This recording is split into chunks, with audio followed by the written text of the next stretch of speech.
Okay. Hello everyone, we're back. Hopefully the music isn't crazy. Also gonna turn this off. I'm using the same music that I used for the this gothic castle setup. Hope you guys don't mind. I got my ghost sheet on. I'm ready to feel a little bit more Halloweeny. I don't know how else to say it. I was trying to find like a better song for this, but I couldn't. So, 1 second while I put out a couple tweets. Da da da da. Let me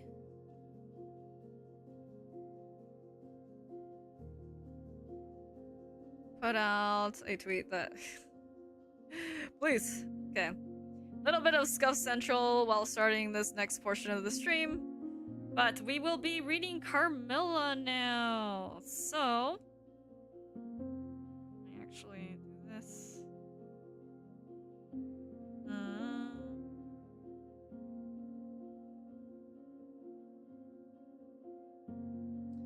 Wait a second. Why is it not working? Hopefully the music isn't too loud. I think it's alright. We're gonna be reading Carmilla. So I do have food, so for this first portion of the stream, I'm just gonna eat real quick before I go into full narrator mode. I think I might even turn on a little bit of my... No, I was gonna turn on my reverb, but I'm like, probably not. Let me just make a tweet real quick. Actually kind of proud of how the thumbnail turned out for this next portion of the stream.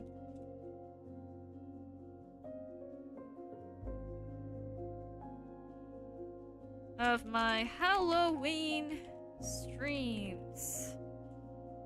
I will be doing a reading of God, Carmilla. After eating. Oh, is YouTube acting up? After eating.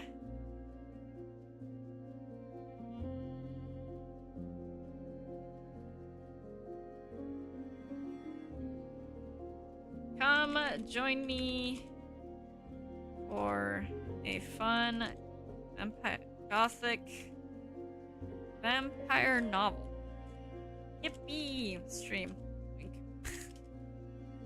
Below.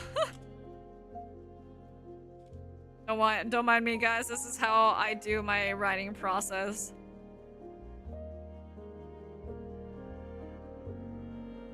This is how I set up my tweets. My what? My tweets? YouTuber? Hashtag Maelo. Maelo. BT Live. And I am an ENVTuber. Wowee. So I do speak Spanish. Okay, I kind of want to find a new song. Actually, I got a couple of songs on this playlist, but one of them does not. One of them is not like the others. Let me fix that real quick. One of these songs are not like the others. Just gonna add that there and then remove this. That way we're not listening to the same song this whole time. Okay, and then I'm gonna post live now. Something went wrong. Give it another shot. What do you mean by that? Oops. I don't know, I mean to do that.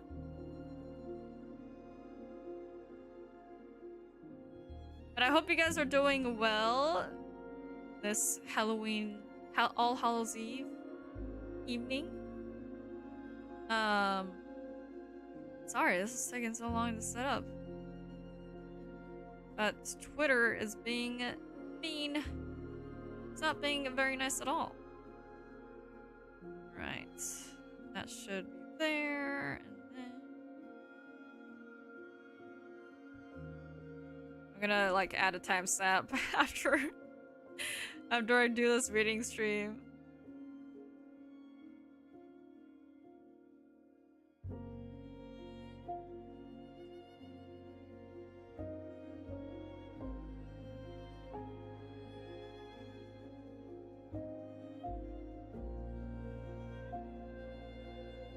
realized that when I sent the message for the first stream earlier in Discord, I didn't put the full link. Oh my god. I was just like, guys, I'm live.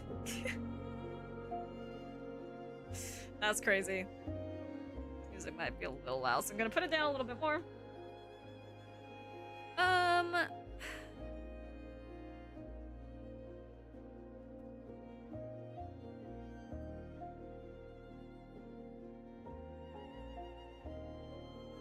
What I am gonna add back in is the rain plus thunder, because these are vibes. These are all vibes. So I'm gonna do that. Hope you guys enjoy that. Maybe I'll put the music up a little bit more. Yeah, let me know if any of those sounds are a little too harsh. I'm actually gonna check right now.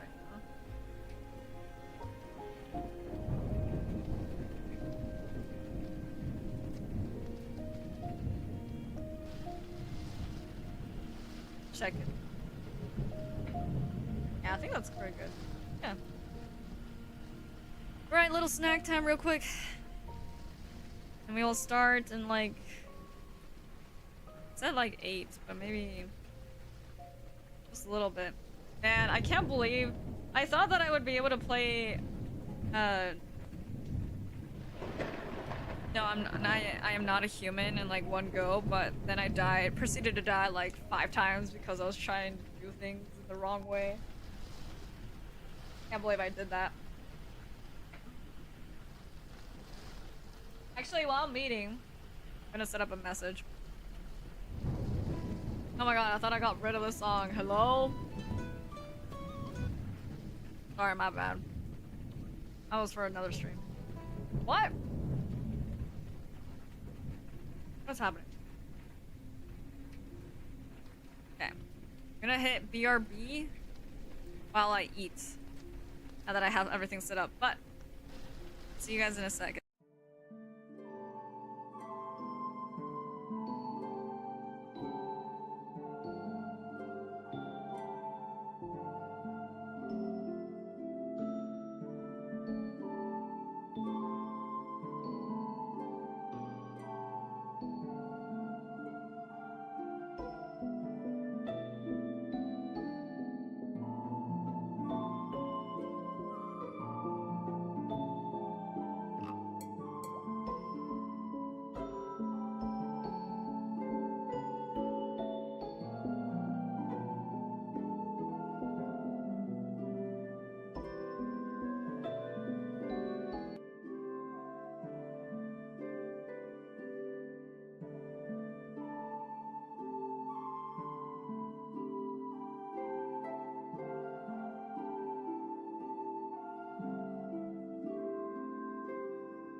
Oh my god. Right, sorry y'all. Sorry about that. I should move my little moon pop-up reminder in the wrong spot. I'm gonna put it up here. And then something I meant to add on the screen but didn't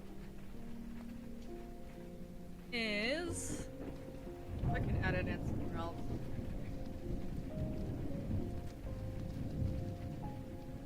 Is this gonna royally mess things up? We'll figure it out.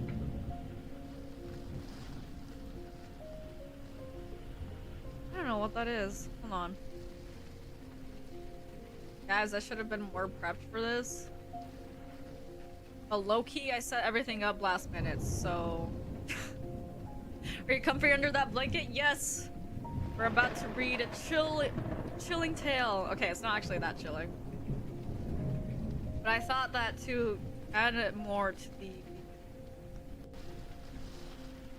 What do you call it? Like, to add more to the, like, Halloween vibes, I should at least dress to play the parts, you know? So, just so people know what I'm reading, let me pull this up. I'm gonna be reading Carmilla by Sheridan Le Fanu is the name. And particularly, I'm gonna be reading a specific version that I got. So I'm just gonna pull that up. It's gonna be like... Oh, not me. I'm trying to move this. I'm gonna pull it up on the screen right here. So people know what I'm reading. I don't know where it places. Pretend like I am holding this book, even though that's not what's happening.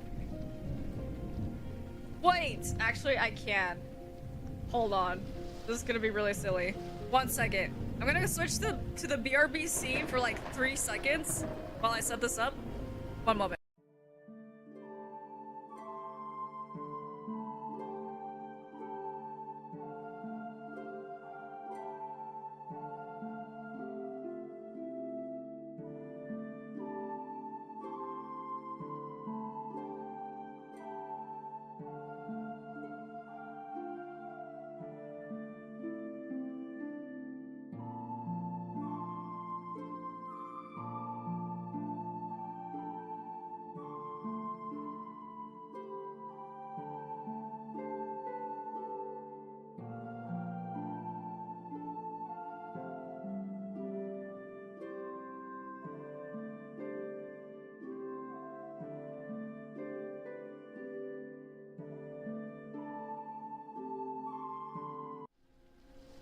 Alright, so the book's kind of hidden, but what do you guys think?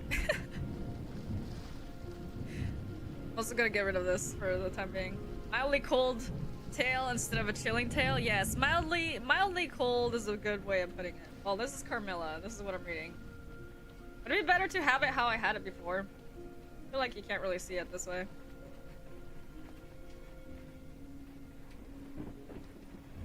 Yeah, I feel like you can't. Let me just put it how I had it before. One way or another.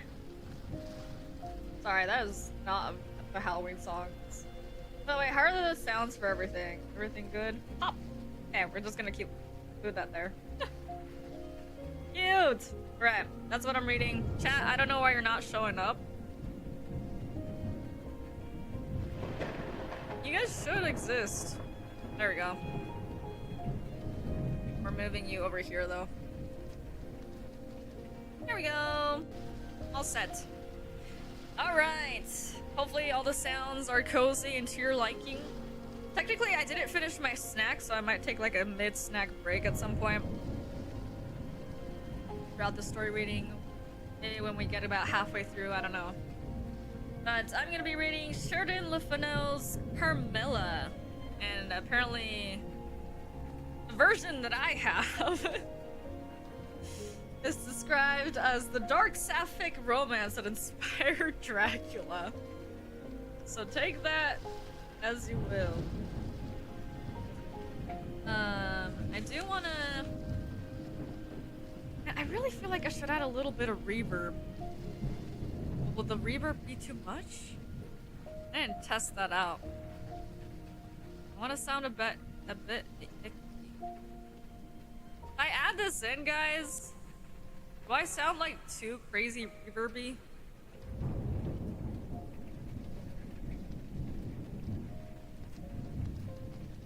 Check.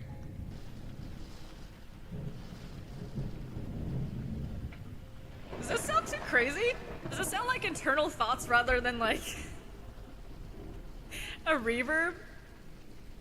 This might be a little too crazy. It would be nice to have a campfire, but it's the fire hazard inside. That's a fire hazard inside? No, it's not a fire hazard inside. Fortunately, I don't have any campfire. Unless I procure... Fuck, can't speak. Procure? Campfire sound right now. I totally could. Thing is, it might be super freaking loud at first. So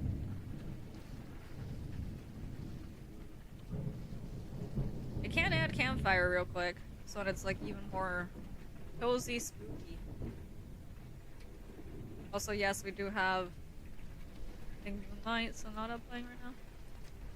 One of the... Oh, I don't have this saved. Why would I not save that? Brother. As this story reading is gonna take 5 billion years to get to. We're struggling with words already. This is gonna be a fun stream. Don't worry, guys. I'll make this feel more serious. I promise. It's gonna be more serious. Everything? Found it. Finally. Okay. There are totally... Actually...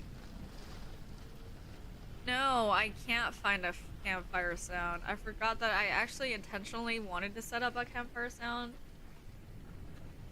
for this, but I couldn't find one that wasn't just like blazing fire, so sorry, I can't find campfire sounds. You're just gonna have to make do with the rain and thunder noises for now. This is as cozy as we're gonna get. But alright, so Maelo unserious, Maelo being serious, I believe it when I'll see it. I'm gonna be serious right now, 30 minutes into stream. Okay, drink some water. Alright. This is Sheridan Lefenus? Now? Carmilla. Hopefully it's okay. Too incredibly long. Also, I'm gonna adjust my mic volume setting thingies. Not my mic volume, my mic settings. Just so then you guys can like... Hopefully my voice doesn't cut out too much. If you guys notice that my voice starts cutting out, let me know. I'll take care of that. Okay. This is the prologue. Upon a paper attached to the narrative which follows. Dr. Oh god, guys. Fuck, I'm gonna struggle with names so bad. Please don't misjudge my how I pronounce these names, especially if you're like a big Carmilla fan. I apologize in advance. If you're like, I cannot stand by this, please correct me. Actually, it's Carmelo. This joke only works not in American English. Meet Carmelo like the chocolates? No, it's not Carmelo, it's Carmilla. Okay, sorry. Gotta lock in. Alright. Let me reread that again. Prologue. Upon a paper attached to the narrative which follows, Dr. Hestiles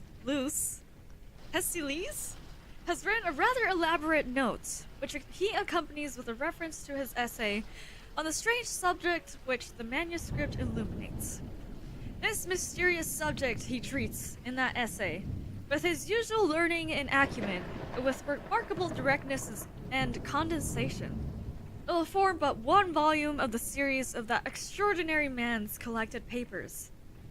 As I publish the case in this volume, simply to interest the lady, I shall forestall the intelligent lady who relates it in nothing, and after due consideration, I have determined, therefore, to abstain from presenting any requests. I don't know what that word is. Of the learned doctor's reasoning. Oh my god.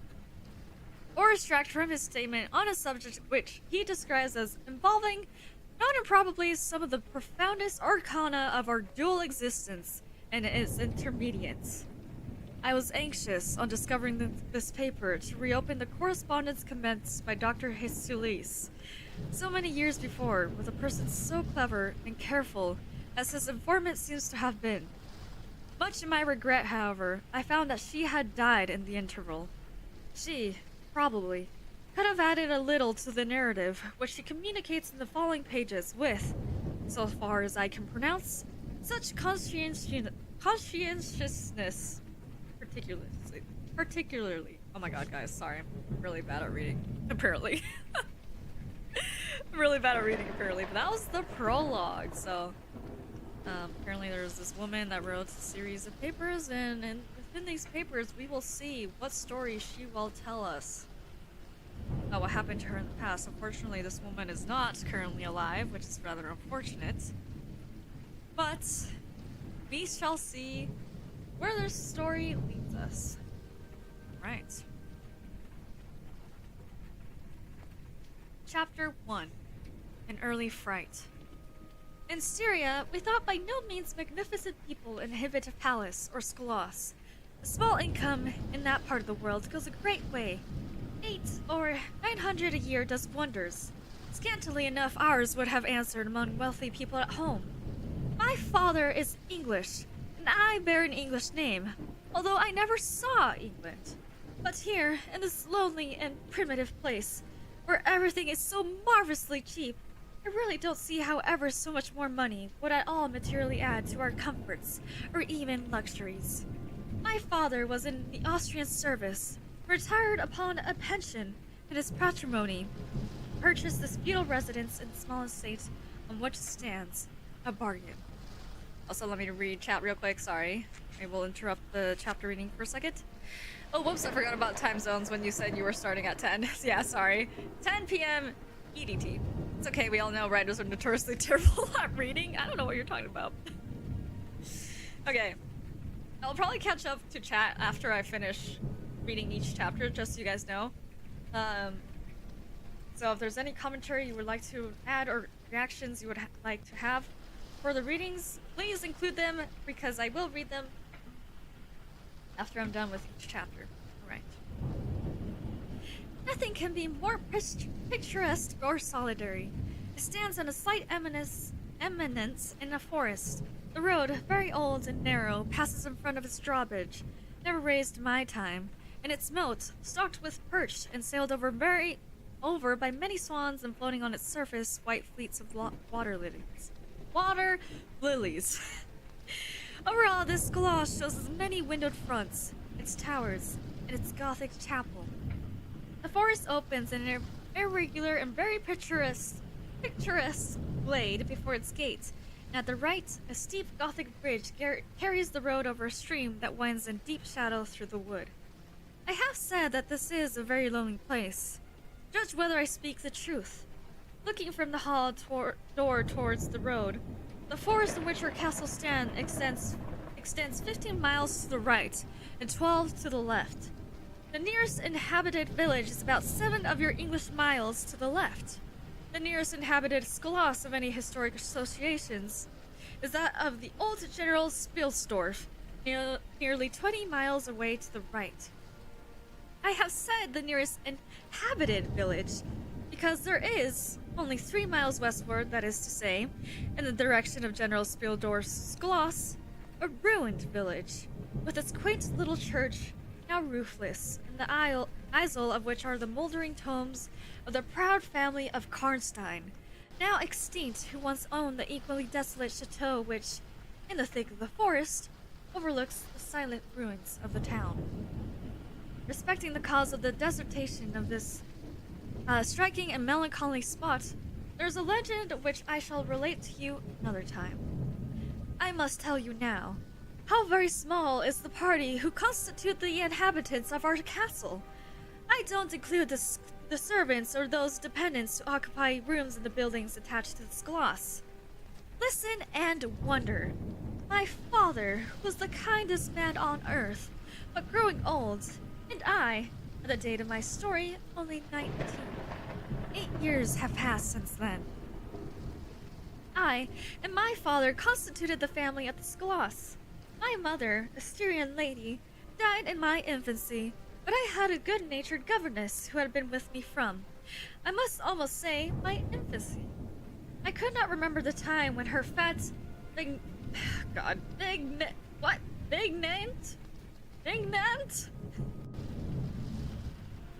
kind-looking face is what it means. Was not a familiar picture in my memory. Guys, oh my god. I was not ready for this.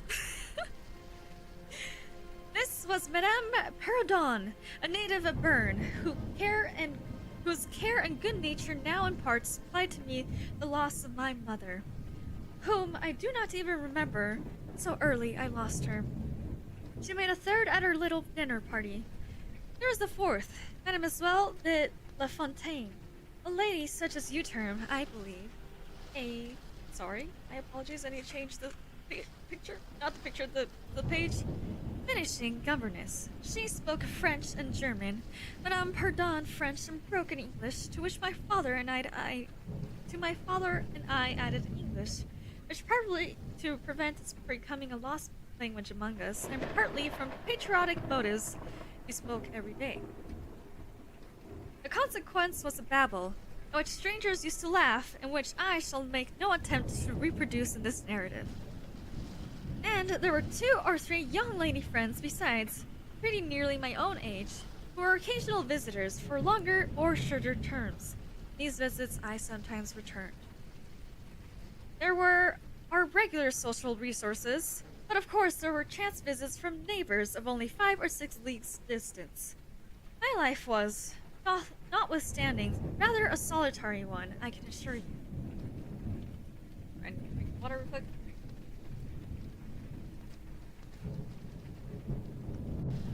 My governates had just so much control over me as you might conjecture such sage persons would have in the case of a rather spoiled girl,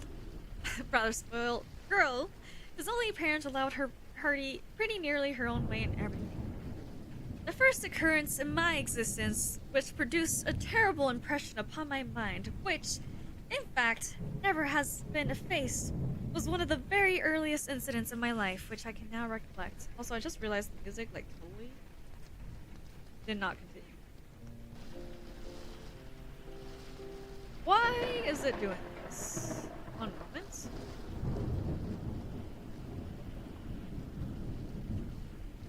Okay, maybe this will... I know not what goes on, chat. Alright, it's continuing. Where was I? Ah, yeah, so she was talking about the first terrible occurrence on her brain, meaning her first trauma. Some people will think it's so trifling that it should not be recording here. You will see, however, by and by why I mention it. The nursery, as it was called, though I had it all to myself, was a large room in the upper story of the castle, with a steep oak roof. I can't have been more than 6 years old when one night I awoke, and looking around the room from my bed, failed to see the nursery maid. Neither was my nurse there, and I thought myself alone. I was not frightened, for I was one of those happy children who are studiously kept in ignorance of ghost stories, of fairy tales, and of all such lore as makes us cover up our heads when the door cracks suddenly, or the flicker of an expiring candle makes the shadow of a bedpost dance upon the wall, nearer to our faces. I was vexed and insulted at finding myself, as I conceived, neglected, and I began to whimper, preparatory to a hearty bout of roaring, when to my surprise, I saw a solemn, but very pretty face looking at me from the side of the bed. It was that of a young lady who was kneeling with her hands under the coverlet. I looked at her with a kind of pleased wonder and ceased whimpering. She caressed me with her hands and lay down beside me on the bed and drew me towards her, smiling. I felt immediately delightfully soothed and fell asleep again. I was wakened by a sensation as if 2 needles ran into my breast very deep at the same moment, and I cried loudly. The lady startled back, with her eyes fixed on me, and then slipped down upon the floor and, as I thought, hid herself under the bed. I was now for the first time frightened, and I yelled with all my might and main. Nurse, nursery maid, housekeeper, all came running in, and hearing my story, they made light of it, soothing me through all they could meanwhile. But, child as I was, I could perceive that their faces were pale with unwonted look of anxiety. Now I saw them look under the bed and about the room, and peep under the tables and pluck open cupboards, and the housekeeper whispered to the nurse, "Lay your hand along the window, hollow in the bed. Someone did lie there. So sure as you did not, the place is still warm." I remember the nursery maid petting me, and all 3 examining my chest where I told them I felt the puncture, and pronouncing that there was no sign visible that any such thing had happened to me. The housekeeper and the other 2 servants who were in charge of the nursery remained sitting up all night, and from that time a servant always sat up in the nursery until I was about 14. I was very nervous for a long time after this. The doctor was called in. He was pallid and elderly. How well I remember his long, saturnine face, slightly pitted with smallpox, and his chestnut wig. For a good while every day, he came and gave me medicine, which of course I hated. The morning after I saw this apparition, I was in a state of terror and could not bear to be left alone, daylight though it was for a moment. I remember my father coming up and standing at the bedside, talking cheerfully and asking the nurse a number of questions, and laughing very heartily at one of the answers, patting the shoulder and kissing me and telling me not to be frightened, that it was nothing but a dream and could not hurt me, sorry. But I was not comforted, for I knew the visit of the strange woman was not a dream, and I was awfully frightened. I was a little consoled by the nursery maids assuring me that it was she who had come and looked at me and lain down beside me in the bed, and that I must have been half dreaming to not have known her face. But this, though supported by the nurse, did not quite satisfy me. I remembered in the course of that day a venerable old man in a black cassock coming into the room with the nurse and housekeeper, talking a little to them, very kindly to me. His face was very sweet and gentle, and he told me they were going to pray, and joined my hands together and desired me to say softly while they were praying, "Lord, all good prayers for us, for Jesus' sake." I think these were the very words, for I often repeated them to myself. My nurse used for years to make me say them in my prayers. I remembered so well the thoughtful, sweet face of that white-haired old man in his black cassock as he stood in that rude, lofty brown room with the clumsy furniture of a fashion 300 years old about him, and the scanty light entering its shadowy atmosphere through the small lattice.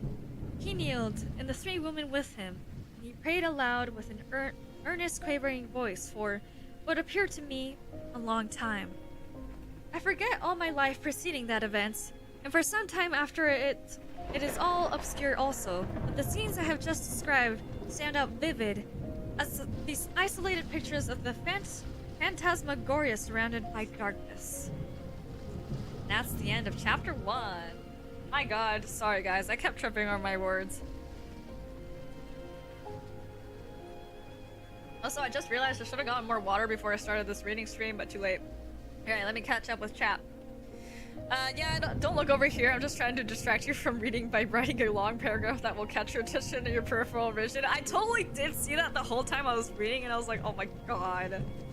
Yeah, so, our MC here got visited by a strange woman and then attacked. And then everyone's just like, oh no, you were just imagining things. Everything is quite alright, actually. Crazy stuff. And then the Japanese says, "Watashi no meifu wa..." Huh? Maifu Asto torau. This. What? I totally read that wrong. My fu? That's, you know, what do you mean? Clem or tiny baby man. Get some water? Oh my god, thanks for the hydrate redeem. Thank you, thank you. You were really close. Watashi no fuck. I was not prepared to read Japanese tonight. My fuasuto ora des. Watashi no my first trauma des. Oh my gosh. I mean, it is the MC's first trauma that we just witnessed, yes. Right. Hopefully the playlist will not fail me. Good. Next. The fu makes the fa sound. I see. So was it fu is fa? I see. Okay. Nobody's ever prepared to read Japanese. True. Alright, next! Chapter 2. A guest. I am now going to tell you something so strange that it will require all your faith in my veracity to believe my story. It is not only true, nevertheless, but truth, of which I have been an eyewitness. It was a sweet summer evening, and my father asked me, as he sometimes did, to take a little ramble with him along the beautiful forest vista which I have mentioned as lying in front of the Schloss. General Spilsdorf could not come to see us as soon as I had hoped, said my father as we perused our walk. He was said to have paid us a visit of some weeks, and we had expected his arrival next day. He was to have brought with him a young lady, his niece and ward, Mademoiselle Reinfeldt, whom I had never seen, but whom I had heard described as a very charming girl, in whose society I had promised myself many happy days. I was more disappointed than a young lady living in a town or a bustling neighborhood can possibly imagine. This visit and the new acquaintance it promised have furnished my daydream for many weeks. And how soon does he come? I asked. Not till autumn. Not for 2 months, I dare say, he answered. I am very glad now, dear, that you never knew Mademoiselle Reinfeldt. And why? I asked, both mortified and curious. Because the poor young lady is dead, he replied. I quite forgot I had not told you that you were not in the room when I received the General's letter this evening. I was very much shocked. General Spielsdorf had mentioned in his first letter 6 or 7 weeks before that she was not so well as he would wish her, but there was nothing to suggest the remotest suspicion of danger. Here is the General's letter, he said, handing it to me. I'm afraid he is in great affliction. The letter appears to me to have been written very nearly in distraction. We sat down on a rude bench under a group of magnificent lime trees. The sun was setting with all its melancholy splendor behind the Sylvian horizon. The stream that flows beside our home and passes under the steep old bridge I have mentioned wound through many a group of noble trees, almost at our feet, reflecting in its current the fading crimson of the sky.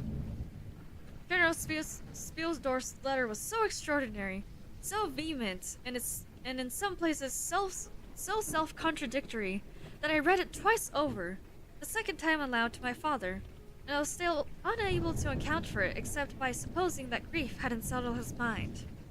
It said, I have lost my darling daughter, for as such I loved her. During the last days of dear Bertha's illness, I was not able to write to you. Before then, I had no idea of her danger. I've lost her, and now learn all too late.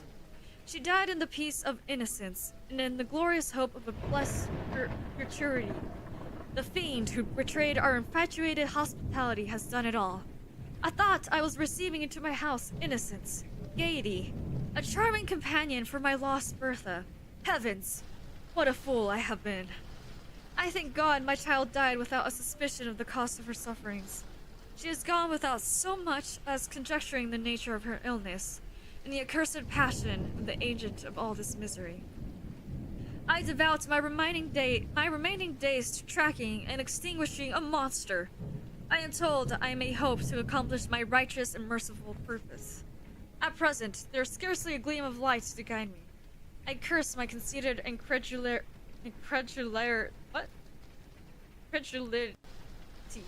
my despicable affections of superiority, my blindness, my obstinacy, all too late. Guys, God, I struggle. It's okay. I cannot write or talk collectively now. I am distracted. So soon as I shall have a little recovered, I mean to devote myself for time to inquiry, which may possibly lead me to as far as Vania. Sometime in the in autumn, 2 months hence, or earlier if I live, I will see you. That is, if you permit me. I will then tell you all that I scarce dare put upon paper now. Farewell. Pray for me, dear friend. Old words hard. Why use big words when small words work well? Because this is an old book. My apologies, everyone. I am struggling low-key. And so that was the letter. In these terms ended this strange letter. Though I had never seen Bertha Reinfeldt, my eyes filled with tears at the sudden intelligence. I was startled, as well as profoundly disappointed. The sun had now set, and it was twilight by the time I had returned the General's letter to my father. It was a soft, clear evening, and we loitered, speculating upon the possible meanings of the violent and incoherent sentences which I had just been reading. We had nearly a mile to walk before reaching the road that passes the Schloss in front, and by the time the moon was shining brilliantly. At the drawbridge, we met Madame Perdon and Mademoiselle de La Fontaine, who had come out with their bonnets to enjoy the exquisite moonlight. We heard their voices gabbling in animated dialogue as we approached. We joined them at the drawbridge and turned about to admire with them the beautiful scene. The glade through which we had just walked lay before us. At our left, the narrow road wound away under clumps of lordly trees and was lost to sight amid the thickening forest. At the right, the same road crosses a steep and picturesque bridge, near which stands a ruined tower which once guarded that pass. And beyond the bridge, an abrupt eminence rises, covered with trees, and showing in the shadows some gray ivy-clustered rocks. Over the sward and low grounds, a thin film of mist was stealing like smoke, marking the distances with a transparent veil, and here and there we could see the river faintly flashing in the moonlight. No softer, sweeter scene could be imagined. The news I had just heard made it melancholy, but nothing could disturb its character and profound serenity, and the enchanted glory and vagueness of the prospect. My father, who enjoyed the picturesque, and I stood looking in silence over the expanse beneath us. The two good governesses standing a little way behind us discovered upon the scene and were eloquent upon the moon. Madame Perdon was fat, middle-aged, and romantic, and talked and sighed poetically. Mademoiselle de La Fontaine, in right of her father, who was a German, assumed to be psychological, metaphysical, and something of a mystic, now declared that when the moon shone with a light so intense, it was well known that it indicated a special spiritual activity.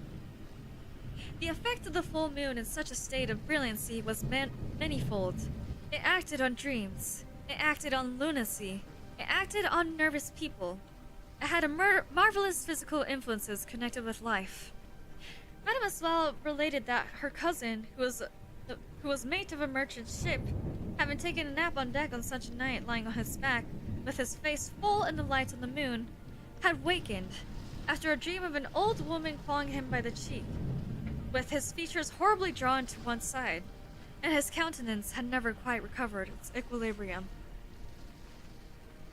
The moon this night, she said, is full of idealistic magnetic influence. And see, when you look behind you at front of the Schloss, how all its windows flash and tinkle with silvery splendor, as if unseen hands had lightened up the room to retrieve fairy guests. These are indolent styles of the spirits in which, indisposed to talk ourselves, The talk of others is pleasant to our listless ears, and I gazed on, pleased with the twinkle of the ladies' conversation. Tinkle, sorry, not twinkle. I have got into one of my moping moods tonight, said my father after a silence, and quoting Shakespeare, whom, by way of keeping up our English, used to read aloud. He said, "In truth, I know not why I am so sad. It wearies me. You say it wearies you. But how I got it, came by it." Wow, so profound. Snapping fingers. Sorry. I forget the rest, but I feel as if some great misfortune were hanging over us. I suppose the poor general's afflicted letter had something to do with it. At this moment, the unwanted sound of carriage wheels and many hoofs upon the road arrested our attention. They seemed to be approaching from the high ground overlooking the bridge, and very soon the equipage emerged from the point. 2 horsemen first crossed the bridge, then came a carriage drawn by 4 horses, and 2 men rode behind. It seemed to be the traveling carriage of a person of rank, and we were all immediately absorbed in watching that very unusual spectacle. It became, in a few moments, greatly more interesting, for just as the carriage had passed the summit of the steep bridge, one of the leaders, taking a fright, communicating his panic to the rest, and after a plunge or two, the whole team broke into a wild gallop together, and dashing between the horsemen who rode in front, came thundering along the road towards us with the speed of a hurricane. The excitement of the scene was made more painful by the clear, long-drawn screams of a female voice from the carriage window. We all advanced in curiosity and horror, me rather in silence, the rest with various ejaculations of terror. Our suspense did not last long. Just before you reached the castle drawbridge, on the route they were coming, there stands by the roadside a magnificent lime tree. On the other stands an ancient stone cross, a sight of which the horses, now going at a pace that was perfectly frightful, swerved us to bring the wheel over the projecting roots of the tree. I knew what was coming. I covered my eyes, unable to see it out, and turned my head away. At the same moment, I heard a cry from my lady friends, who had gone on a little. Curiosity opened my eyes, and I saw a scene of utter confusion. 2 of the horses were on the ground. The carriage lay upon its side with 2 wheels in the air. The men were busy removing the traces, and a lady with a commanding air and figure had got out, and stood with clasped hands, raising the handkerchief that was in them every now and then to her eyes. Though the carriage door was now lifted, a young lady who appeared to be lifeless. My dear old father was already beside the elder lady with his hat in his hand, evidently tendering his aid in the resources of the schloss. The lady did not appear to hear him, or to have eyes for anything but the slender girl who was placed against the slope of the bank. I approached. The young lady was apparently stunned, but she was certainly not dead. My father, who piqued himself on being something of a physician, had just had his fingers on her wrist, and assured the lady, who declared herself her mother, that her pulse, though faint and irregular, was undoubtedly still distinguishable. My goodness. The lady clasped her hands and looked upward, as if in a momentary transport of gratitude, but immediately she broke out again in that theatrical way which is, I believe, natural to some people. Meaning, she seemed a little bit crazy. Anyways. She was what is called a fine-looking woman for her time of life. It must have been handsome. She was tall but not thin, and dressed in black velvet, and looks rather pale, but with a proud and commanding countenance, though now agitated strangely. Who was ever being so born to calamity? I heard her say with clasped hands as I came up. Here I am, on a journey of life and death, in prosecuting which to lose an hour is possibly lose all. My child will not have recovered sufficiently to resume her route, for who can say how long? I must leave her. I cannot dare delay. How far on, sir, can you tell, is the nearest village? I must leave her here, shall not see my darling, or even hear of her till my return. 3 months hence. I plucked my father by the coat and whispered earnestly in his ear, "Oh, Papa, pray, ask her to let her stay with us. It would be so delightful. Do, pray." If Madame will entrust her child to the care of my daughter, and of her good government, Madame Pardon, and permit her to remain as our guest under my charge until her return, it will confer a distinction and obligation upon us, and we shall treat her with all the care and devotion which so sacred a trust deserves. "I cannot do that, sir. It would be to task your kindness and chivalry too cruelly," said the lady, distractedly. "It would, on the contrary, to confer on us a very great kindness in the moment when we most need it. My daughter has just been disappointed by a cruel misfortune, in a visit from which she had long anticipated a great deal of happiness. If you confide this young lady to our care, it will be our best consolation.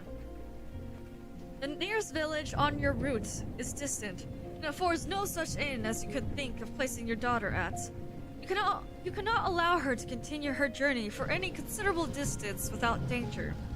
If, as you say, you cannot suspend her journey, you must part with her tonight, and nowhere could you do so with more honest assurances of care and tenderness than here."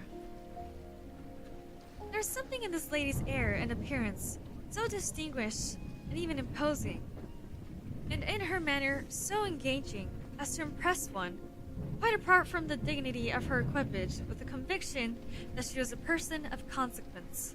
By this time, the carriage was replaced in its upright position, and the horses, quite tractable, the traces again. The lady threw on her daughter a glance which I fancy was not quite so affectionate as one might have anticipated from the beginning of the scene. Then she beckoned slightly to my father and withdrew 2 or 3 steps with him out of hearing, and talked to him with a fixed and stern countenance, not at all like that with which she had hitherto spoken. I was filled with wonder that my father did not seem to perceive the change, and also unspeakably curious to learn what it could be that she was speaking, almost in his ear, with so much earnestness and rapidity. 2 or 3 minutes at most, I think she remained thus employed. Then she turned.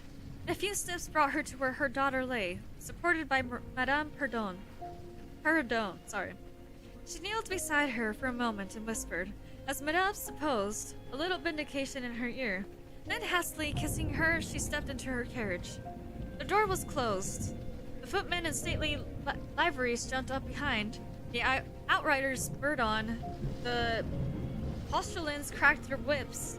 The horses plunged and broke suddenly into a furious canter that threatened soon again to become a gallop, and the carriage whirled away, followed at the same rapid pace by the horsemen in the rear. And that is the end of chapter 2. What a scene! What a scene! Alright. To keep you company? Is that a cat emoji? Oh my god, that's so cute! What the heck? That is such a cute cat emoji. Dang, this guy's writing sucks. His daughter must have died or something. Not like his daughter died or anything, you know? Old words hard, why use big words? Oh wait, I read that. Golf claps. You know, I do want to get my captions back on, but I have a feeling that, like, if I had my Google captions on right now, I would have totally misread a ton of the words that I pronounced just now, because I'm pretty sure I pronounced like half of those like incorrectly. Somebody died? Yeah, the general's daughter. Bertha, I think was her name. But what a scene. Now we have a young lady who's passed out, given to us to take care of, and I'm a little concerned that the mother was just like, yeah, I'm gonna entrust my daughter to these absolute strangers for no reason other than I have to leave. Like, hello?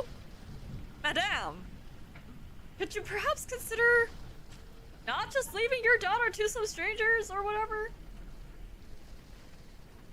But I mean, whatever, to each their own.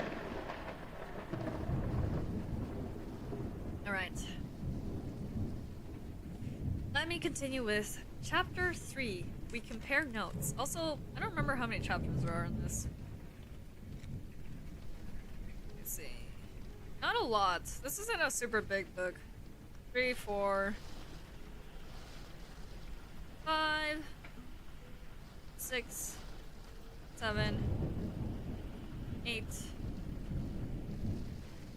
9, 10, 11, 12, 13, 14, 15. Which is actually more of a conclusion. So 15 chapters. We're not even halfway in. We're not even halfway in. But we continue. Man, I should have prepared myself a tea for this. Oh well. We compare notes. We follow the... What? Oh, sorry. Let me restart this. We followed the cortege with our eyes until it was swiftly lost to sight in the misty wood. The very sound of the hoofs and the wheels died away in the silent night air. Nothing remained to assure us that the adventure had not been an illusion of a moment, but the young lady who just at that moment opened her eyes.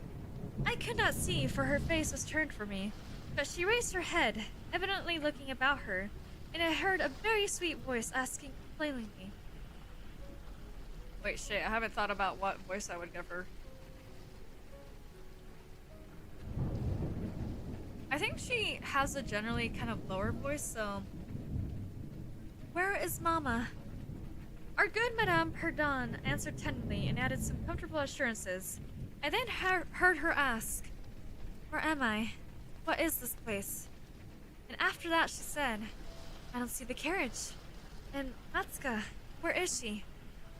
Madame answered all her questions in so far as she understood them, and gradually the young lady remembered how the misadventure came about, and was glad to hear that no one in attendance on the carriage was hurt. And on learning that her mama had left her there till her return in about 3 months, she wept. I was going to add my consolations to those of Madame Perdon with Mademoiselle de La Fontaine placed her hand upon my arm, saying, Don't approach one at a time is as much as she can present converse with. A very little excitement would probably overpower her now. As soon as she set it comfortably in bed, I thought, as soon as she is comfortably in bed, I thought, I will run up to her room and see her. My father, in the meantime, had sent a servant on horseback for the physician, who lived about 2 leagues away, and a bedroom was being prepared for the young lady's reception. The stranger now rose, and leaning on Madame's arm, walked slowly over the drawbridge and into the castle gate. In the hall, servants waited to receive her, and she was conducted forthwith to her room. The room was usually sat in as our drawing room is long, having 4 windows that looked over the moat and drawbridge upon the forest scene I have described. It is furnished in old carved oak, with large carved cabinets, and the chairs are cushioned with crimson urchet velvet. The walls are covered with tapestry and surrounded with great gold frames, the figures being as large as life, in ancient and very curious costume. And the subjects represented are hunting, hawking, and generally festive. It is not too stately to be extremely comfortable, and here we had our tea, for with his usual patriotic leanings, he insisted that the national beverage should make its appearance regularly with our coffee and chocolate. Ah yes, tea, the national beverage. Sorry. We sat here this night, and with candles lighted, we were talking over the adventure of this evening. Madame Perdon and Mademoiselle de La Fontaine were both our party. The young stranger had hardly lain down in her bed when she sank into a deep sleep, and those ladies had left her in the care of a servant. How do you like our guest? I asked as soon as Madame entered. Tell me all about her. I like her extremely, answered Madame. She is, I almost think, the prettiest creature I ever saw, almost your age, and so gentle and nice. She is absolutely beautiful, threw in Mademoiselle, who had peeped for a moment into the stranger's room. And such a sweet voice, added Madame Perdon. Do you remark a woman in the carriage after it was set up again who did not get out? Inquired Mademoiselle, but only looked from the window. No, we had not seen her. Wait, another woman in the carriage? Oh, hold on. Let me take a drink of water.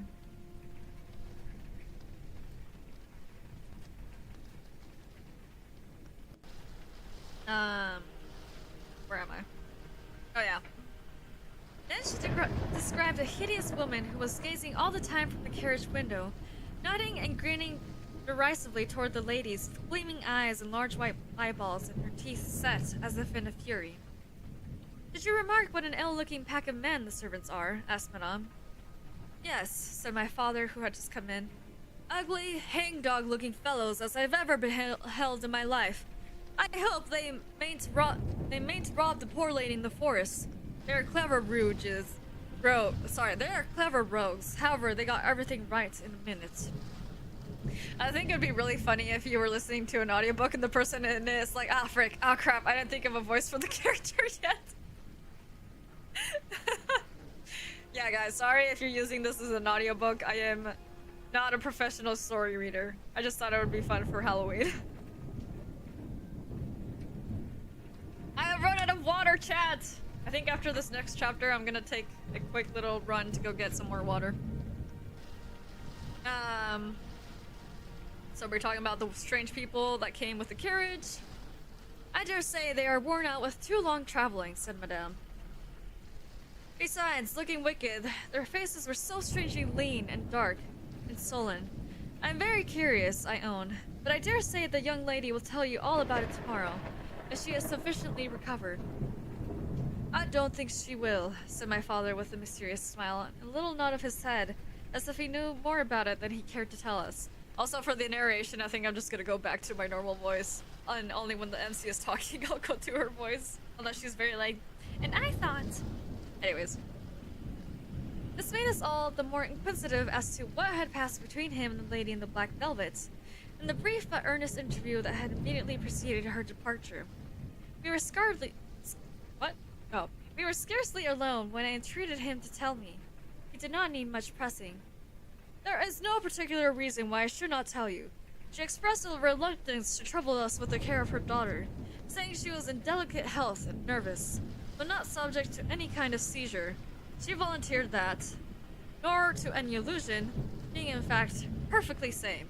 I must assure you, sir, my daughter is not to be worried about. She is perfectly normal. Is what every normal person would say. Anyways. How very odd at that, I interpolated. It was so unnecessary. At all events, it was said, he laughed. And as you wish to know all that passed, which was indeed very little, I tell you. She then said, I am making a long journey of vital importance, and emphasized the word rapid and secret. I shall return for my child in 3 months. In the meantime, she will be silent as to who we are, whence we come, and whether we are traveling. That is all she said. She spoke very pure French. When she said the word secret, she paused for a few seconds, looking sternly, her eyes fixated on mine. I fancy she makes a great point of that. Saw how quickly she was gone. I hope I have not done a very foolish thing in taking charge of the young lady. Yeah, I hope so too, buddy. For my part, I was delighted. I was longing to see and talk to her, and only waiting till the doctor should give me leave. You who live in towns can have no idea. You who live in towns can have no idea how great an event the introduction of a new friend is, in such a solitude as surrounded us. The doctor did not arrive till nearly 1 o'clock, but I could no more have gone to my bed and slept than I could have overtaken on foot the carriage in which the princess in black velvet had driven away. When the physician came down to the drawing room, it was to report very, very favorably upon his patient. She was now sitting up, her pulse quite regular, apparently perfectly well. She had sustained no injury, and little shock to her nerves had passed away quite harmlessly. There could be no harm, certainly, in my seeing her, if we both wished it, and with this permission I sent forthwith to know whether she would allow me to visit her for a few minutes in her room. The servant returned immediately to say that she desired nothing more. You may be sure I was not long in availing myself of this permission. Our visitor lay in one of the handsomest rooms in the Skolas, just perhaps a little stately. There was a silver piece of tapestry opposite the foot of her bed, representing Cleopatra with the aspis to her bosom, and the other solemn classic scenes were displayed, a little faded, upon the other walls. But there was gold carving and rich and varied colored enough in the other decorations of the room to more than redeem the gloom of the old tapestry. There were candles at the bedside. She was sitting up, her slender, pretty figure enveloped in the soft silk dressing gown, embroidered with flowers, and lined with thick, quilted silk, which her mother had thrown over her feet as she lay upon the ground. What was it that, as I reached the bedside table and had just begun my little greeting, struck me dumb in a moment, made me recoil a step or two from before her? I will tell you. Sorry, I did not read that line properly. What was it that, as I reached the bedside and had just begun my little greeting, struck me dumb in a moment, made me recoil a step or two from before her? I will tell you. I don't think I read it right the second time either. Whatever. Continuing.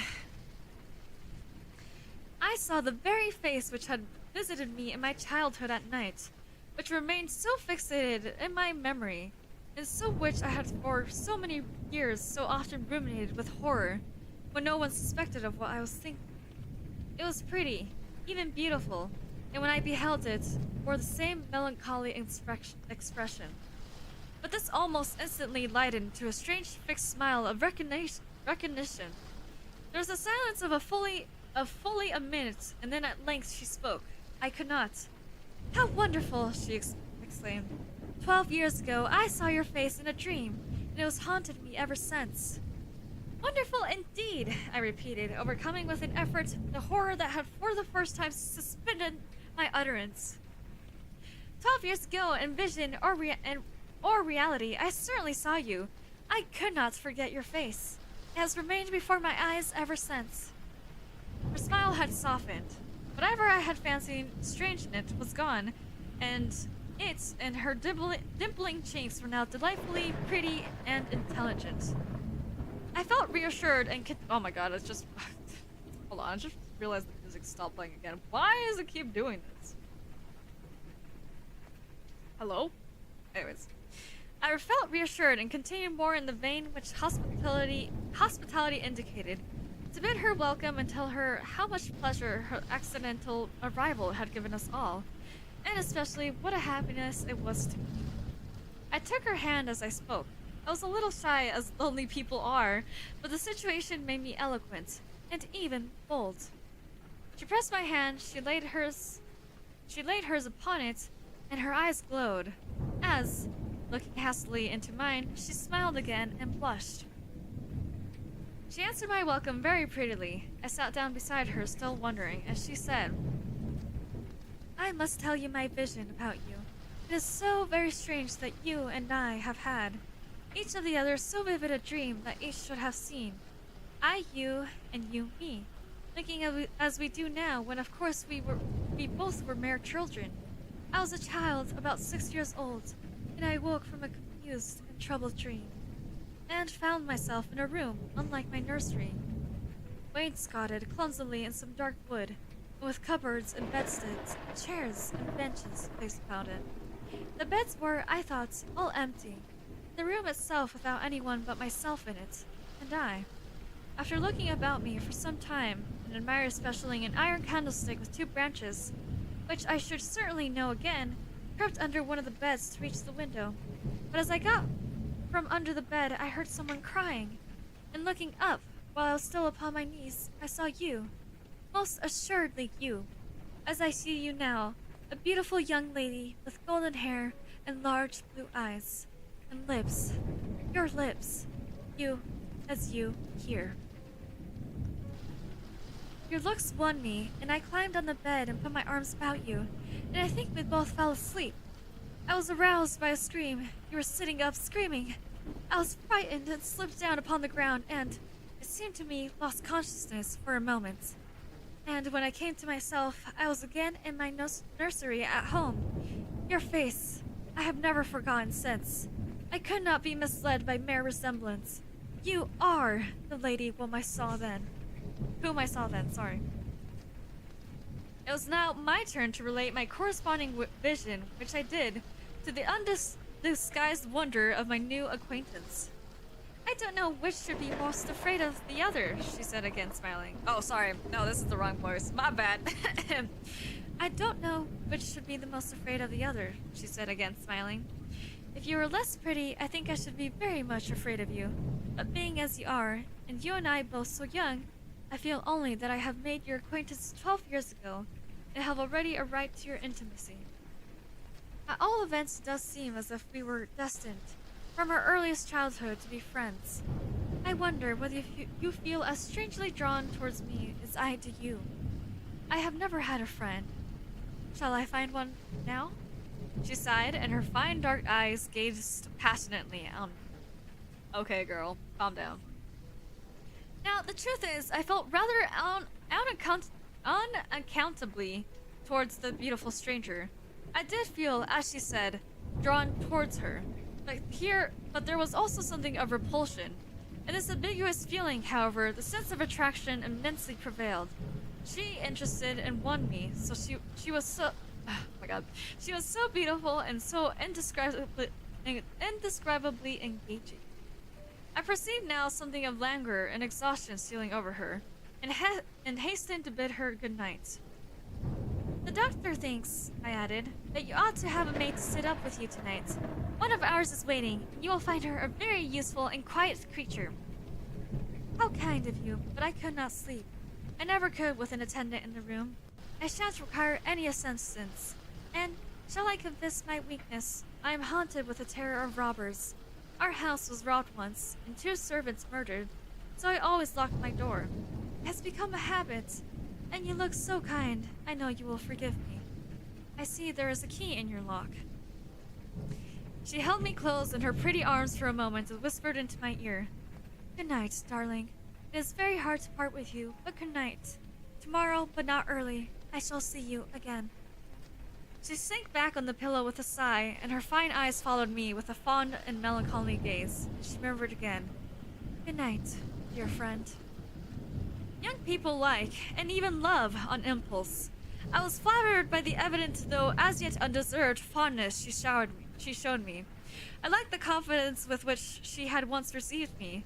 She was determined that we should be very near friends. Next day came, and we met again.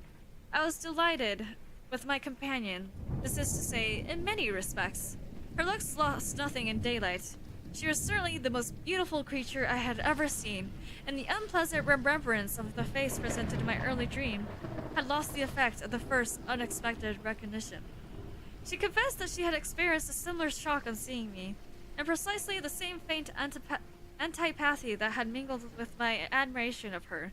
We now laughed together over our momentary horrors. And that's the end of chapter 3. The book is so unrealistic. When I hit girls with, yo, I had vivid dreams of you for years ever since I was a child, they just say I'm creepy. Look, apparently you have to be a really pretty lady to be able to pull something like that off. Indescribably engaging proceeds to describe her. She is indescribably engaging, what can we say? Alright guys, I am gonna go grab some water real quick. Cause I ran out of water and I need water. That's so unfair.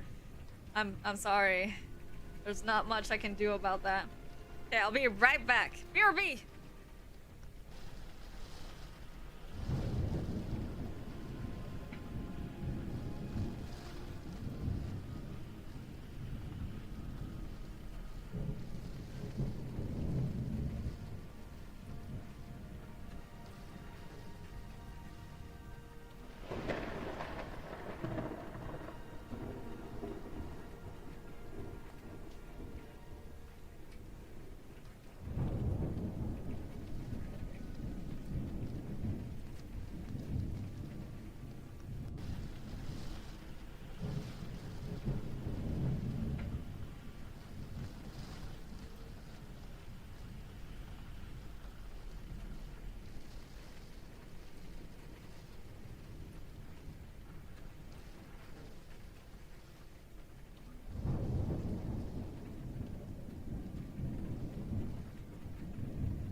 Dang it!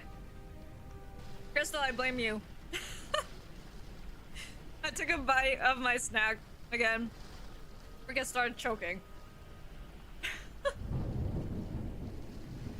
I've been cursed! I've been cursed!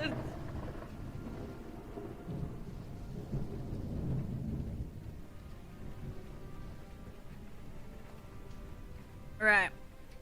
I'm actually gonna take one more bite of my snack and then we will continue with chapter 4.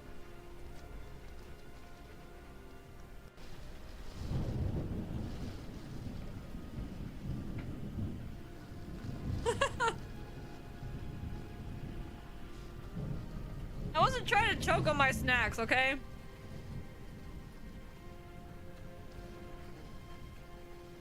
I just tried to talk and eat at the same time. That was a bad idea.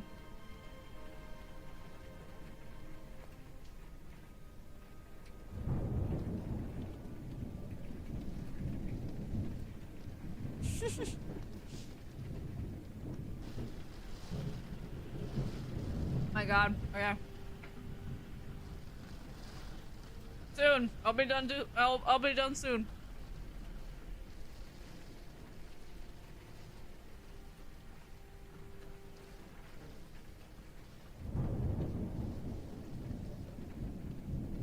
You had a curse cast upon you by the local witch. Happy Halloween, I guess. Damn. Rather unfortunate. Okay. One more sip of water.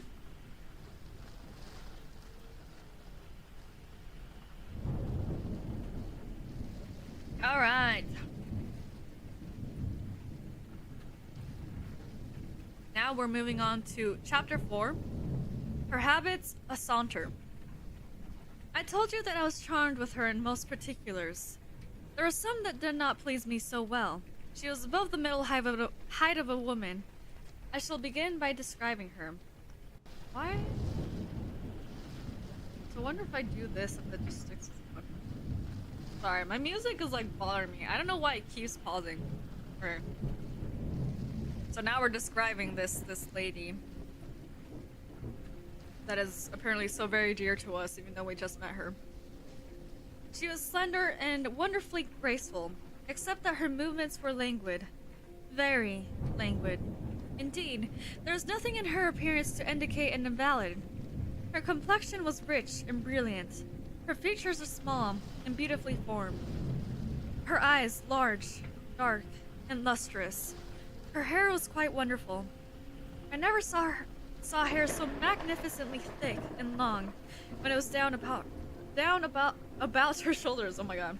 I often placed my hands under it and laughed with wonder at its weight. It was exquisitely fine and soft, and in color a rich, very dark brown, with something of gold.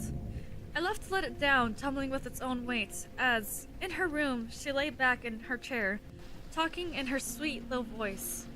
I used to fold and braid it, and spread it out and play with it. Heavens, if I had known but it all! I said there were particulars which did not please me. I have told you that her confidence won me the first night I met her.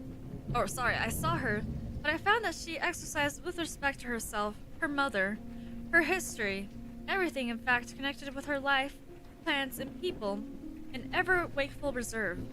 I dare say I was unreasonable. Perhaps I was wrong. I dare say I ought to have respected the solemn injunction laid upon my father by the stately lady in black velvet. But curiosity is a restless and unscrupulous passion, and no one girl can endure with patience that hers should be baffled by another. What harm could it do anyone to tell me what I so ardently desired to know? Has she no trust in my good sense or honor? Would she not believe me when I assured her so solemnly that I would not divulge one syllable of what she told me to any mortal breathing? There was a coldness, it seemed to be, beyond her years and her smiling, melancholy, persistent refusal to afford me the least ray of light. The least ray of light? Did I read that? The least ray of light, yep. Okay. I cannot say we quarreled upon this point, for she would not have quarreled upon any. It was, of course, very unfair to me to press her, very ill-bred, but I really could not help it, and I might just as well have let it alone. What she did tell me amounted, in my unconscionable estimation, to nothing. It was all summed up in 3 very vague disclosures. First, her name was Carmilla. Second, her family was very ancient and noble. Third, her home lay in the direction of the west. Ooh, okay.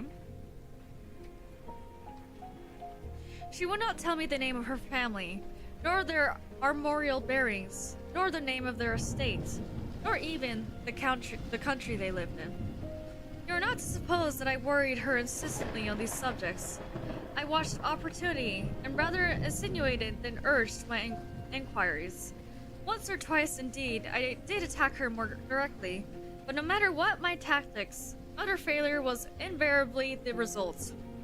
Reproaches and caresses were all lost upon her, but I must add this, that her evasion was conducted with so pretty a melancholy and deprecation, with so many and even passionate declarations of her liking for me, and trust in my honor, and with so many promises that I should at last know all, that I could not find it in my heart long to be offended with her.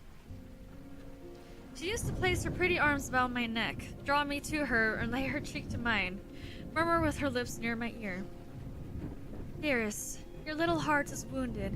Think me not cruel because I obey the irresistible law of my strength and weakness.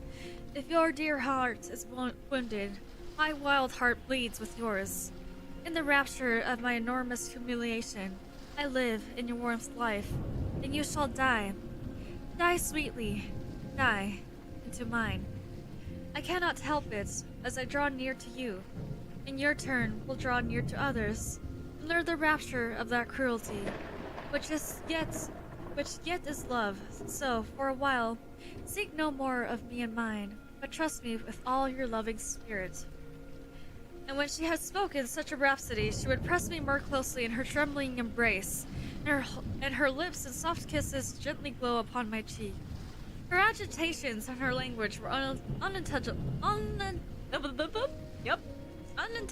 to me. From these foolish embraces, which were not of very frequent occurrence, I must allow, I used to wish to extricate myself, but my energy seemed to fail me. Her murmured words sounded like a lullaby in my ear, and soothed my resistance into a trance from which I only seemed to recover myself when she withdrew her arms. In these mysterious moods, I did not like her. I experienced a strange, tumultuous excitement that was pleasurable, ever and anon, mingled with a vague sense of fear and disgust. I had no distinct thoughts about her while such scenes lasted, but I was conscious of a love growing into adoration, and also of abhorrence. This, I know, is a paradox, but I can make no other attempt to explain the feeling. I now write, after an interval of more than 10 years, with a trembling hand, with a confused and horrible recollection of certain occurrences and situations, and the ordeal through which I was unconsciously passing, though with a vivid and very sharp remembrance of the main current of my story. But I suspect, in all lives there are certain emotional scenes, those in which our passions have been most wildly and terribly roused, that are of all others most vaguely and dimly remembered. Sometimes after an hour of apathy, my strange and beautiful companion would take my hand and hold it with fond pressure, renewed again and again, blushing softly, gazing in my face with languid and burning eyes, and breathing so fast that her dress rose and fell with tumultuous respiration. It was like the ardor of a lover. It embarrassed me. It was hateful and yet overpowering. And with gloating eyes she drew me to her, and her hot lips traveled along my cheek in kisses, and she would whisper, almost in sobs, "You are mine. You shall be mine. You and I are one forever." Then she had thrown herself back in her chair with her small hands over her eyes, leaving me trembling. Sorry, this next line cracks me up. related? I used to ask. What can you mean by all this? I remind you perhaps of someone whom you love, but you must not. I hate it. I don't know you. I don't know myself when you look so and talk so. She used to sigh at my, my vehement, what is it, vehement? Then turn away and drop my hand. Respecting these very extraordinary manifestations, I strove in vain to form any satisfactory theory. I could not refer them to affection or trick. It was unmistakably the momentary breaking out of suppressed instinct and emotion. Was she, notwithstanding her mother's volunteered denial, subject to brief visitations of insanity? Or was there here a disguise and a romance? I had read in old storybooks of such things.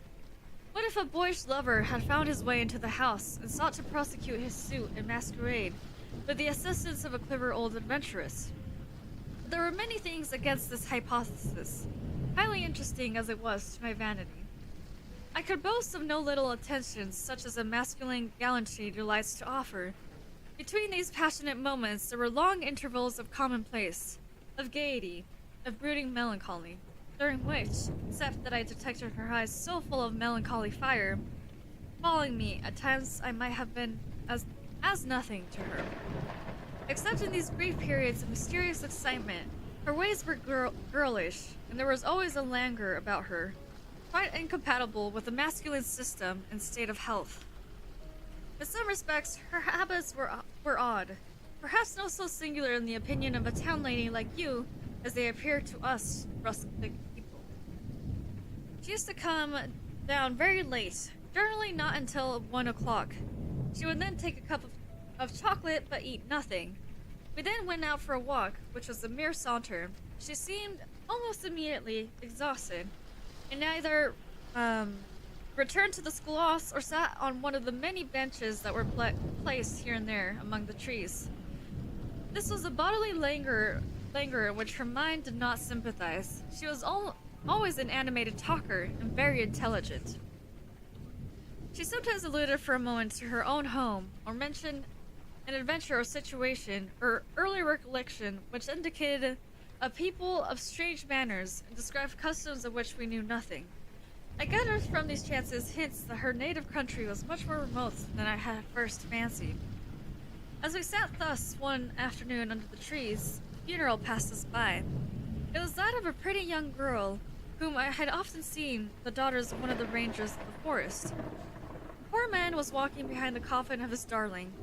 She was his only child, and he looked quite heartbroken. Cousins walking two and two came behind. They were singing a funeral hymn. I rose to mark my respect as they passed and joined in the hymn they were very sweetly singing. My companion shook me a little roughly, and I turned surprised. She said brusquely, "Don't you perceive how discordant that is?" "I think it is very sweet. On the contrary," I answered, vexed at the interruption and very uncomfortable, lest the people who composed the little procession should observe and resent what was passing. I resumed, therefore, instantly it was again interrupted. "You pierce my ears," said Carmilla, almost angrily, and stopping her ears with her tiny fingers. "Besides, how can you tell that your religion and mine are the same? Your forms wound me, and I hate funerals. What a fuss! Why, you must die. Everyone must die, and all are happier when they do. Come home." My father has gone on with a clergyman to the churchyard. I thought you knew she was to be buried today. "She? I don't trouble my heads about peasants. I don't know who she is," answered Carmilla with a flash from her fine eyes. "She is a poor girl who fancied she saw a ghost a fortnight ago, and has been dying ever since, till yesterday when she expired." "Tell me nothing about ghosts. I shall sleep to die if you do." "I hope there is no plague or fear coming. All this looks very like it," I continued. "The swineherd's young wife died only a week ago, and she thought something seized her by the throat as she lay in her bed and nearly strangled her. Papa says such horrible fancies do accompany some forms of fever. She was quite well the day before. She sank afterwards, and died before a week." Well, her funeral is over. I hope, and her hymn sung, and our ears shan't be tortured with that discord and jargon. It has made me nervous. Sit down here beside me. Sit close. Hold my hand. Press it hard, hard, harder. We had moved a little back and had come to another seat. She sat down. Her face underwent a change that alarmed and even terrified me for a moment. It darkened and became horribly livid. Her teeth and her hands were clenched, and she frowned and compressed her lips. While she stared down upon the ground, her feet trembled all over with a continued shudder as irrepressible as what? Ague? An irrepressible ague, I think is what this is. All her energy seemed strange to suppress a fit, with which she was then breathlessly tugging, and at length a low convulsive cry of suffering broke from her, and gradually the hysteria subsided. There. That comes of strangling people. Oh, that comes of strangling people with hymns, she said at last. Hold me. Hold me still. It is passing away. And so gradually it did. Perhaps to dissipate the somber impression with which the spectacle had left upon me, she became unusually animated and chatty. So we got home. This was the first time I had seen her exhibit any definable symptoms of the delicacy of health, which her mother had spoken of. It was the first time, it was the first time also I had seen her exhibit anything like temper. Both passed away like a summer cloud, and never but once afterwards did I witness on her part a momentary sign of anger. I will tell you how it happened. Take a sip of water. What year did the book come out? These chapters are way too spicy to be that old. Oh, it's old. Let me tell you right now, before I continue talking about the next instance in which our main character saw Carmilla angry. So, Carmilla was originally serialized in the Dark Blue magazine between 1871 and 1872. This is an 1800s book that predated Dracula. Isn't that crazy? Craziness. Alright, so this is the next instance in which Carmilla got angry. She and I were looking out one of the long drawing room windows when there entered the courtyard over the drawbridge a figure of a wanderer whom I know very well.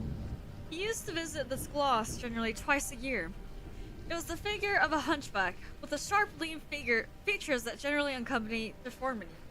He wore a pointed black beard, and he was smiling from ear to ear, showing his white fangs. He was dressed in buff, black, and scarlet, and crossed with more straps and belts than I could count, from which hung all manner of things. Behind he carried a magic lantern, and two boxes, which I well knew, and one of which was a salamander, and in the other a mandrake. These monsters used to make my father laugh. They were compounded of parts of monkey, parrots, squirrels, fish, and hedgehogs, dried and stitched together with great neatness and startling effect. He had a fiddle, a box of conjuring apparatuses, a pair of foils and masks attached to his belt, several other mysterious cases dangling about him, and a black staff with copper ferules in his hand. His companion was a rough spare dog that followed at his heels, but stopped short, suspiciously at the drawbridge, and in a little while began to howl dismally. In the meantime, the mountebank standing in the midst of the courtyard raised his grotesque hat and made us a very ceremonious bow, paying his compliments very volubly in execrable French and German, not much better. Then, disengaging his fiddle, he began to scrape a lively air to which he sang with merry discord, dancing with the courteous airs and activity that made me laugh in spite of the dog's howling. Then he advanced to the window with many smiles and salutations, and his hat in his left hand, his fiddle under his arm, and with a fluency that never took breath, he gabbled a long advertisement of all his accomplishments and the resources of the various arts which he played at her service, and the curiosities and entertainments which it was in his power at her bidding to display. One moment. Oh my god. Oh! Oh my god. Hello? Not me dropping everything. 1 second. Oh my god. Where am I? Brother, I lost my place. Sorry. Apologies. I'll get back to the story once I can figure out where I am.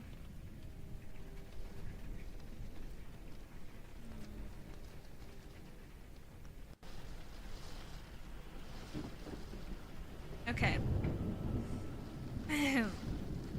Well, your ladyships, be pleased to buy an amulet against the Allpire, which is going like the wolf, I hear, through the woods, he said, dropping his hat on the pavement. They are dying of it right and left, and here is a charm that never fails, only pinned to the pillow, and you may laugh in his face. These charms consisted of oblong slips of Valium with cabalistic ciphers and diagrams upon them. Carmilla instantly purchased one, so did I. He was looking up, and we were smiling down upon him, amused at least. I can answer for myself. His piercing black eye, as he looked up into our faces, seemed to detect something that fixed for a moment his curiosity. In an instant, he unrolled a leather case full of all manner of old little steel instruments. See here, my lady, he said, displaying it and addressing me. I profess.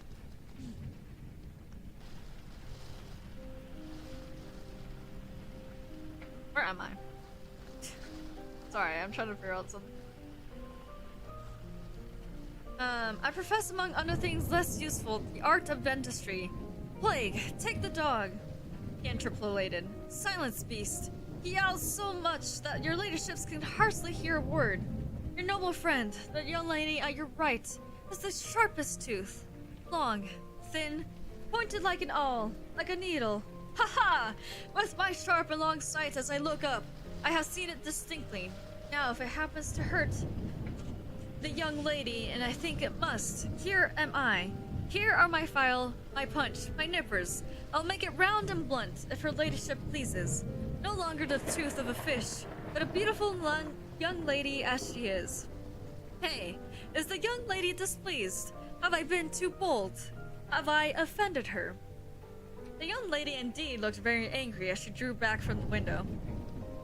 How dares the mountebank insult us so? Where is your father? I shall demand redress from him. My father would have had the wretch tied up to the pump and flogged with the cart whip, and burnt to the bones with that cattle brand. She retired from the window a step or two and sat down, and had hardly lost sight of the offender when her wrath subsided as suddenly as it had risen. She gradually recovered her usual tone, and seemed to forget the little hunchback and his follies.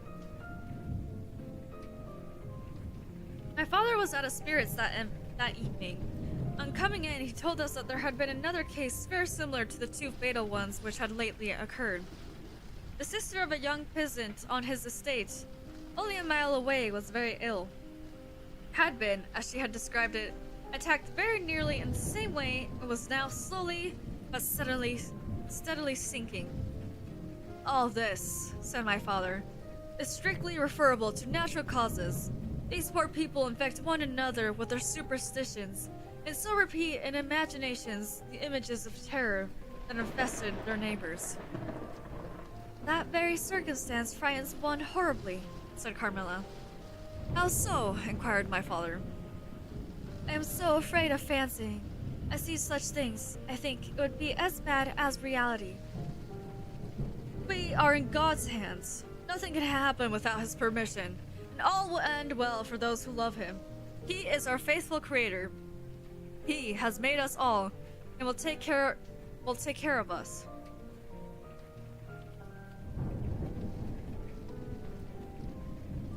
Sorry, if I pause, it's because I'm drinking water. Okay. Creature, nature, said the young lady in answer to my gentle father. And this disease that invades the country is natural. Nature. All things proceed from nature, don't they? All things in heavens and in the earth and under the earth act and live as nature ordains. I think so. The doctor said he would come here today, said my father after a silence. I want to know what he thinks about it, and what he thinks we had better do. Doctors never did me any good, said Carmilla. Then have you been ill? Oh, wait, sorry. And have you been ill? I asked. More ill than ever you were, she answered. Long ago? Yes, a long time. I suffer from this very illness, but I forget all but my pain and weakness. They were not so bad as are suffered in other diseases. You were very young then. I dare say, let us talk no more of it. You would not wound a friend. She looked languidly in my eyes and passed her arm round my waist lovingly, and led me out of the room. My father was busy over some papers near the window. Why does your papa like to frighten us? Said the pretty girl with a sigh and a little shudder. He doesn't, dear Carmilla. It is the very furthest thing from his mind. Are you afraid, dearest? I should be very much if I fancied there was any real danger of my being attacked as those poor people were. Are you afraid to die? Yes, everyone is. But to die as lovers may. To die together so that they may live together. Girls are caterpillars while they live in the world. To be finally butterflies when the summer comes. But in the meantime, there are grubs and larvae, don't you see? Each with their peculiar propensities, necessities, and structure. So say Monsieur Buffoon in his big book in the next room. Later in the day, the doctor came and was closeted with Papa for some time. He was a skillful man of 60 and upwards. He wore powder, and shaved his pale face as smooth as a pumpkin. He and Papa emerged from the room together, and I heard Papa laugh and say as they came out, "Well, I do wonder at a wise man like you. What do you say to hippogriffs and dragons?" The doctor was smiling and made answer, shaking his head. "Nevertheless, life and death are mysterious states. We know little the resources of either." And so they walked on, and I heard no more. I did not know what the doctor had been broaching, but I think I guess it now. That's the end of chapter 4. I'm gonna take a quick break. How old were you then, Maelo? 35? What, in the 1800s? Well, the thing is, elves age a lot more differently than humans do, so if I were to go by human years back then,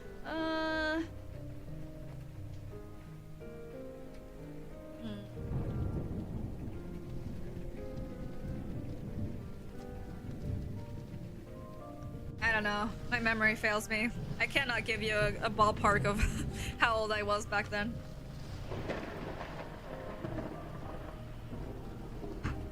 And I shall take one final bite of my snack before we continue onwards to chapter 5. Sorry, I keep taking so many breaks, guys. But this is my final bite. I promise.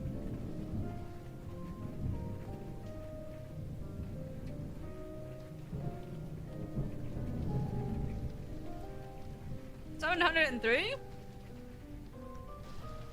I don't know. Mayhaps.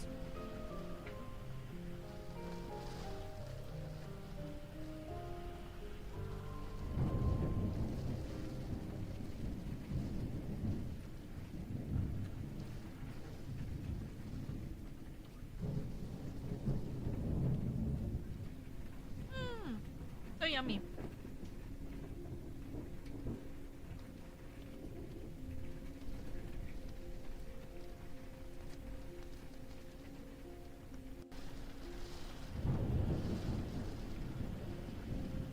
I think I was quite as old as 703.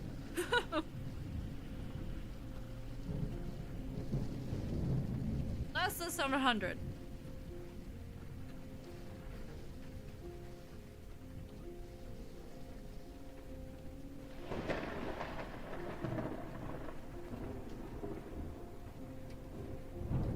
I think.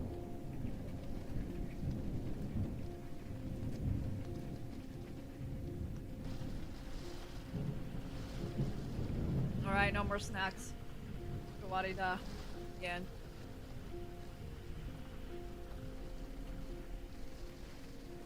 Though I do think once we reach the halfway point, which... How many chapters did I say this has?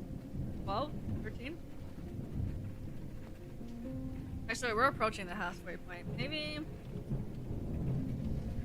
Look. These next two chapters are relatively short. So I think we'll go through these two chapters and then stop at 5, 6.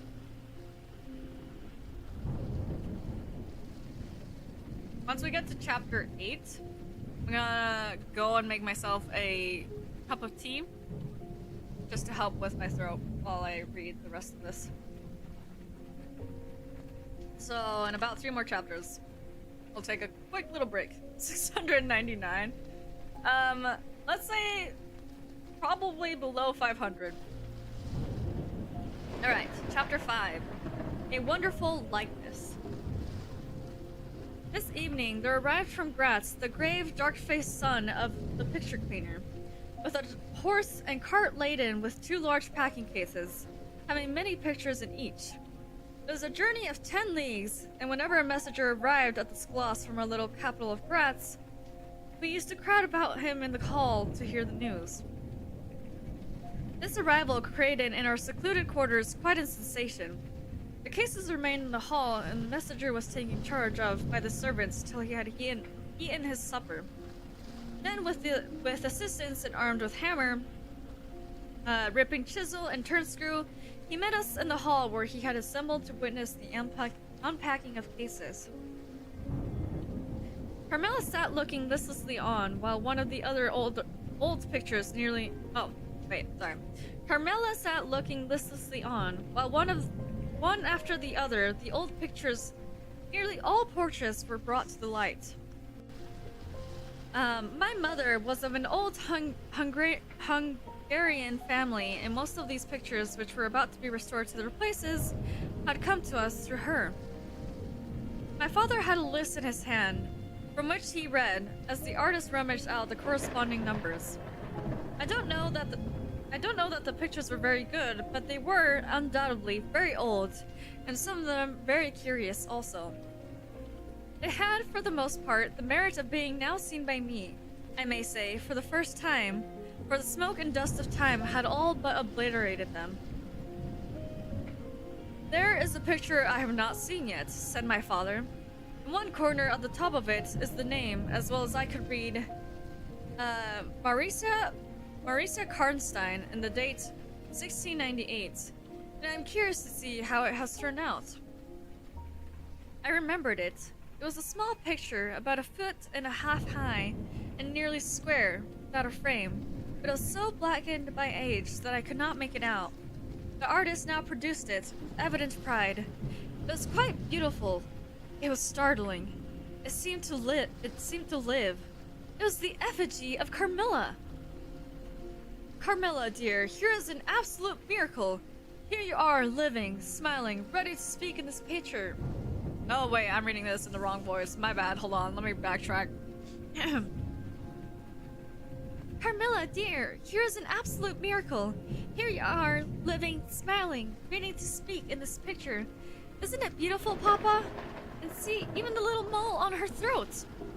My father laughed and said, certainly, it is a wonderful likeness. But he looked away, and to my surprise, he was a little struck by it, and went on talking to the picture cleaner, who was also something of an artist, and discoursed with intelligence about the portraits on the other works, which his art had just brought into light and color, while I was more and more lost in wonder, the more I looked at the picture. Will you let me hang this picture in my room, Papa? I asked. Certainly, dear, he said, smiling. I'm very glad you think it's so like. It must be prettier than I ever thought of it. Oh my god. It must be prettier ever than I thought it, if it is. The young lady did not acknowledge this pretty speech, did not seem to hear it. She was leaning back in her seat, her fine eyes under her long flashes, gazing on in me in contemplation, and she smiled in a kind of rapture. Who's reading this? I think the father. And now you can read quite plainly the name that is written in the corner. It is not Mauricia. It looks as if it was done in gold. The name is Marcala,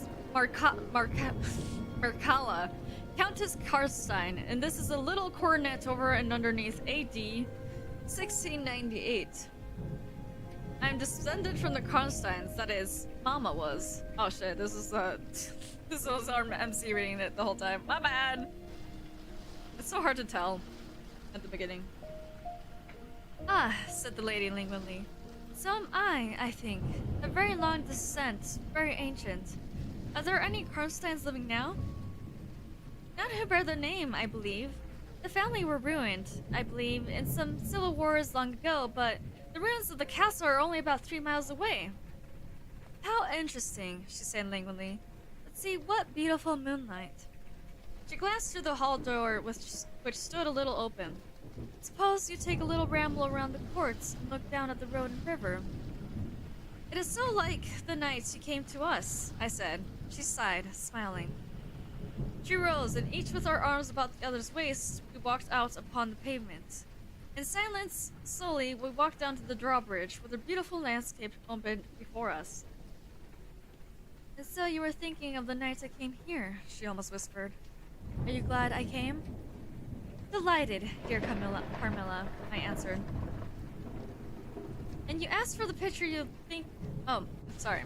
And you asked for the picture you think like me to hang in your room, she murmured with a sigh, as she drew her arm closer about my waist, and I let her pretty head sink upon my shoulder. How romantic you are, Carmilla, I said. Whenever you tell me your story, it will be made up chiefly as some one great romance. She kissed me silently. I am sure, Carmilla, you have been in love, that there is, at this moment, an affair of your heart going on. I have been in love with no one, and never shall, she whispered, unless it should be with you. How beautiful she looked in the moonlight. Shy and strange was the look with which she quickly hid her face in my neck and hair, with tumultuous sighs that seemed almost to sob, and pressed in mine a hand that trembled. Her soft cheek was glowing against mine. Darling, darling, she murmured, I live in you, and you would live, and you would die for me. I love you so. Girlie is kind of insane, but whatever. I started from her. She was gazing on me with eyes from which all fire, all meaning had flown, and a face colorless and apathetic. Is there a chill in the air, dear? She said drowsily. I almost shiver. Have I been dreaming? Let us come in. Come in. You look ill, Carmilla. A little faint. You certainly must take some wine, I said. Yes, I will. I'm better now. I shall be quite well in a few minutes.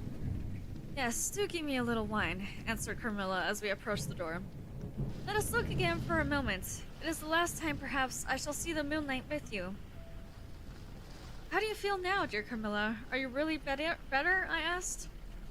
I was beginning to take alarm, lest she should have been stricken with the strange epidemic they said had invaded the country about us. Papa would be grieved beyond measure, I added, if he thought you were ever so little ill without immediately letting us know. We have a very skillful doctor near us, the physician who was with Papa today. I'm sure he is. I know how kind you all are, but, dear child, I am quite well again. There is nothing ever wrong with me, but a little weakness. People say I am languid. I am capable of, exertion. I can scarcely walk as far as a child of 3 years old.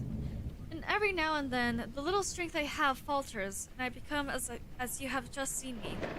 But after all, I am very easily set up again in a moment. I'm perfectly myself. See how I have recovered. So indeed she had, and she and I talked a great deal, and very animated she was. The reminder of that evening passed without any recurrence of what I called her infatuations. I mean, her crazy talk and looks, which embarrassed and even frightened me. But there occurred that night an event which gave my thoughts quite a new turn. It seemed to startle even Carmilla's languid nature into momentary energy. Alright, this next chapter. That was chapter 6. Or sorry, chapter 5. Now we're on chapter 6. Take a sip of water real quick.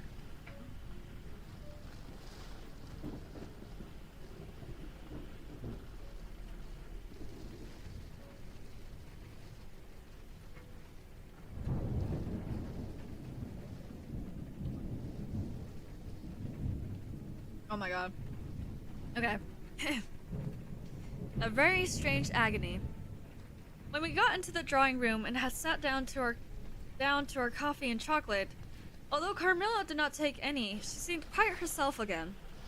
And Madame and Mademoiselle de La Fontaine joined us and made a little card party, in the course of which Papa came in for what he called his dish of tea. When the game was over, he sat down beside Carmilla on the sofa and asked her a little anxiously whether she had heard from her mother since her arrival. She answered no. He then asked her whether she knew where a letter would reach her at present.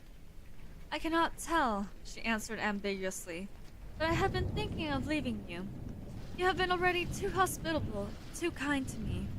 I have given you an infinity of trouble, and I should wish to take a carriage tomorrow, and post in pursuit of her. I know where I shall ultimately find her, although I dare not yet tell you. But you must not dream of any such thing, exclaimed my father to my great relief. We can't afford to lose you so, and I won't consent to your leaving us, except under the care of your mother, who was so good as to consent to your remaining with us till she should herself return. I should be quite happy if I knew that you heard from her.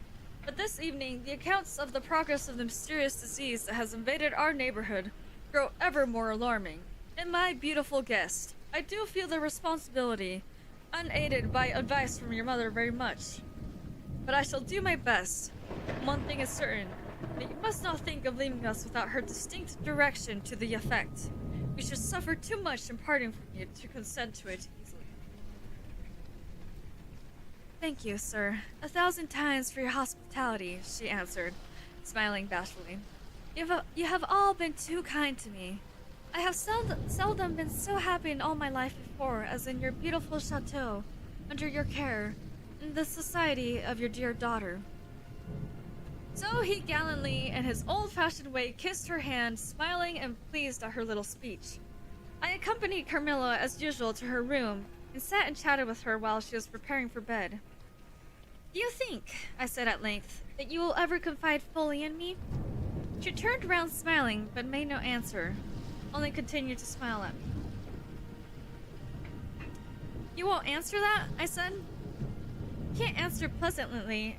You can't answer pleasantly. I ought not to have asked you. You are quite right to ask me that, or anything. You do not know how dear you are to me, or could not think any confidence too great to look for. But I am under vows, no none half so awfully, and I dare not tell my story yet, even to you. The time is very near when you shall know everything.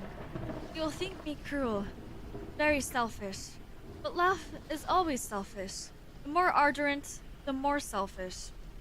How jealous I am you cannot know. Must come with me, loving me to death, or else hate me and still come with me, and hating me through death and after.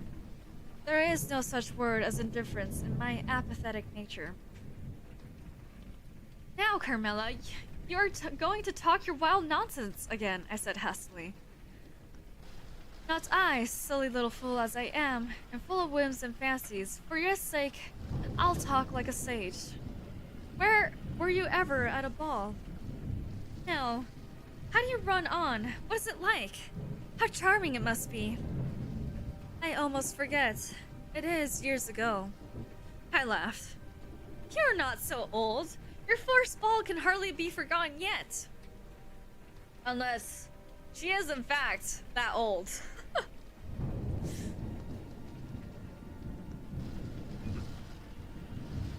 Okay.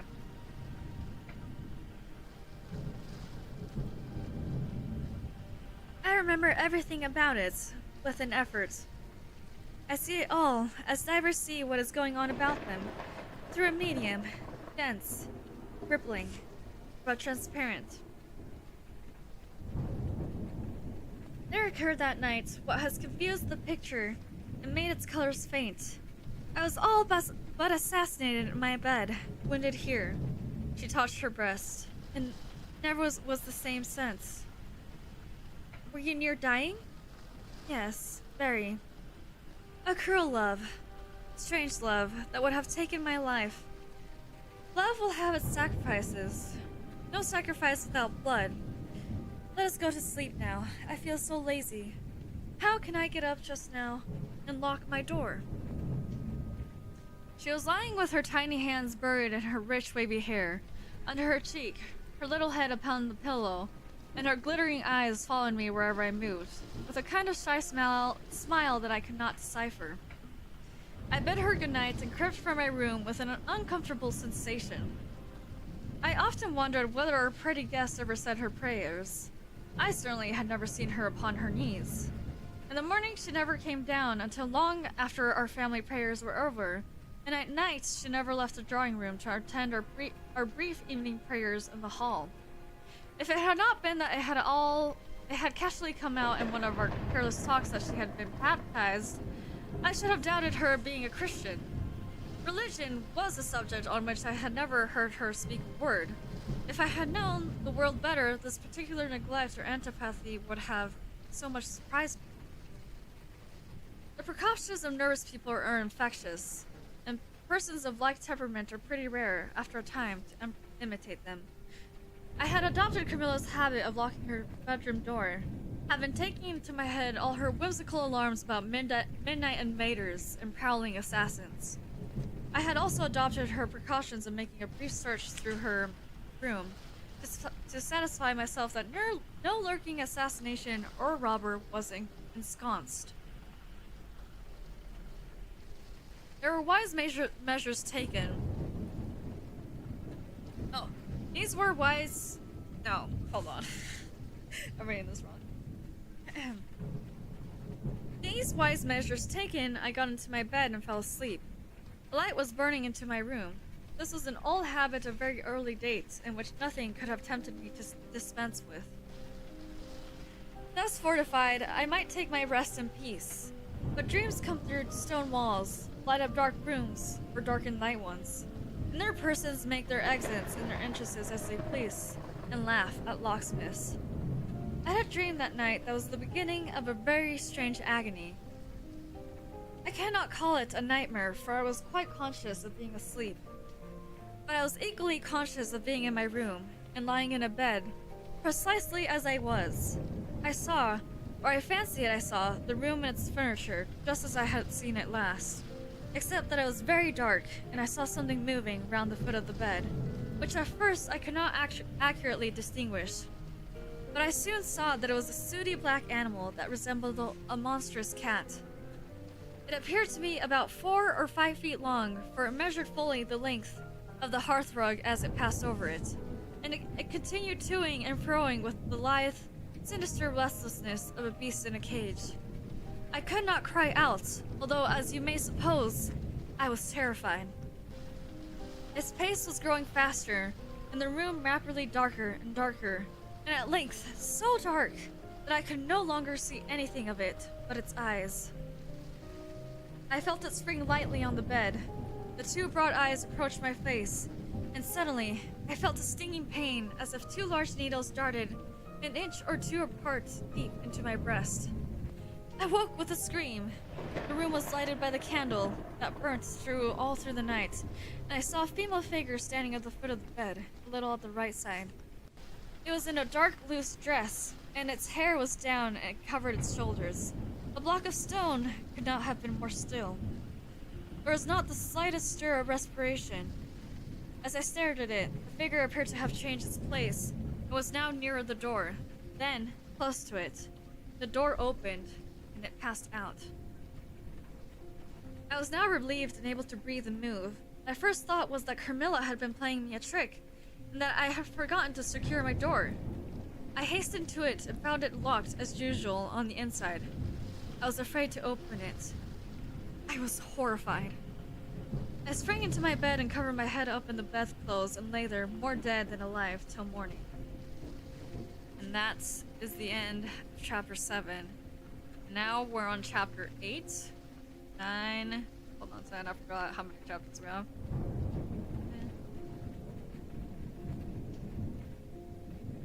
We have 15 pages, 16 chapters, sorry. 17? 17 chapters. Okay, we're at 8 chapters in. We're about halfway through the story. I think this is a good moment for me to go brew some tea.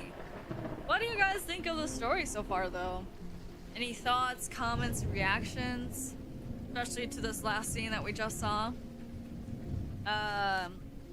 There's a mysterious woman yet again in our MC's room. But this time, first it was a creature, and then it was a woman.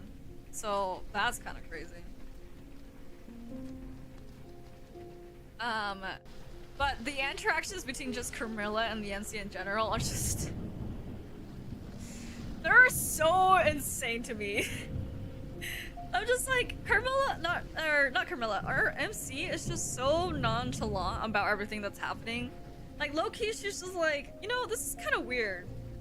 And then she's like, ah, but it's fine. And then she's like, no, but this is, like, really weird. And then things happen, and Carmilla acts normal again, then she's like, nah, things are fine. I'm like, there are so many red flags, but whatever, girl, you do you.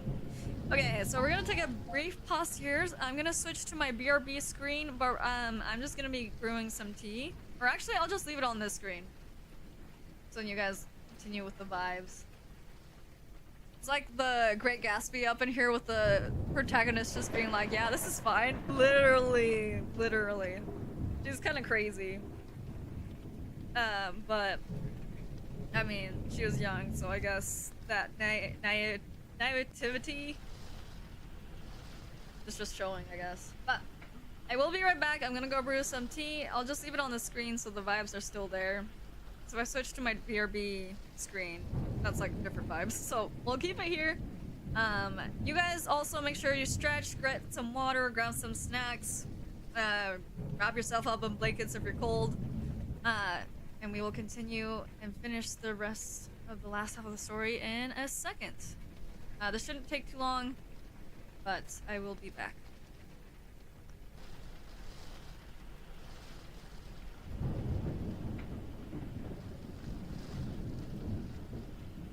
I'm putting up bathroom break. I know it's not a bathroom break, but I'm just putting up bathroom break.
How long has the music been out for?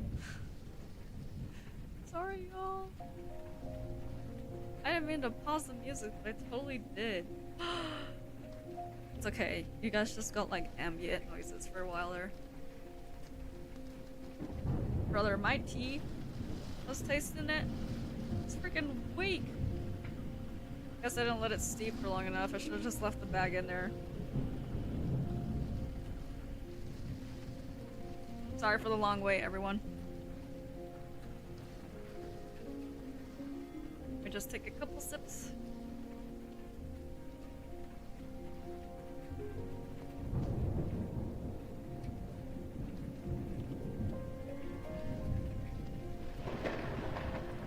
Alright.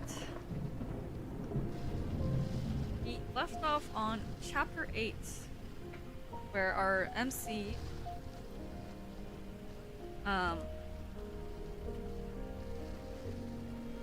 had what she called a nightmare, but I'm pretty sure was kind of like sleep paralysis moments with Demon Carmilla.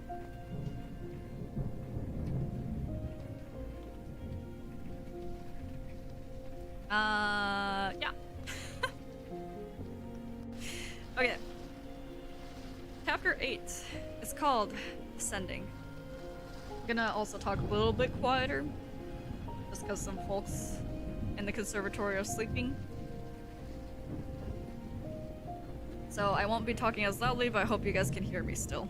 If there's anything I need to adjust, let me know. It would be vain... Oh yeah. It would be vain my attempting to tell you the horror with which, even now, I recall the occurrence of that night. It was such transitory terror as dream leaves behind it. It seemed to deepen by time and communicated itself to the room and the very furniture that had encompassed the apparition. I could not bear next day to be alone for a moment. Should have told Papa, but for two opposite reasons. At one time I thought he would laugh at my story, and I could not... What? Oh. And I could not bear next day to be alone for a moment. Oh, wait. I could not bear it being treated as a jest. And at another, I thought he might fancy that I had been attacked by the mysterious complaints which had invaded our neighborhood. I had myself no misgiving of the kind, and as he had been rather an invalid for some time, I was afraid of alarming him. I was comfortable enough with my good-natured companions, Madame Pardon and the vivacious Mademoiselle La Fontaine. They both perceived that I was out of spirits and nervous, and at length I told them that what lay so heavy at my heart. Mademoiselle laughed, but I fancied that Madame Pardon looked anxious. By the by, said Mademoiselle, laughing, the long lime tree walk behind Carmilla's bedroom window is haunted. Nonsense, exclaimed Madame, who probably thought the theme rather inopportune. What tells that story, my dear? Martin says that he came up twice, when the old yard was being repaired. Before sunrise, and twice he saw the same female figure walking down the lime tree hamlet. See, so he well might, as much as there are cows to milk in the river fields, said Madame. I dare say, but Martin chooses to be frightened. Never did I see a fool more frightened. I must not say a word about it to Carmilla, because she can see down that walk from her room window, I interposed. And she is, if possible, a greater coward than I. Carmilla came down rather later than usual that day. Let me take a sip of tea. Is Carmilla a succubus? No, I'm pretty sure she's just a vampire. Vampire creature.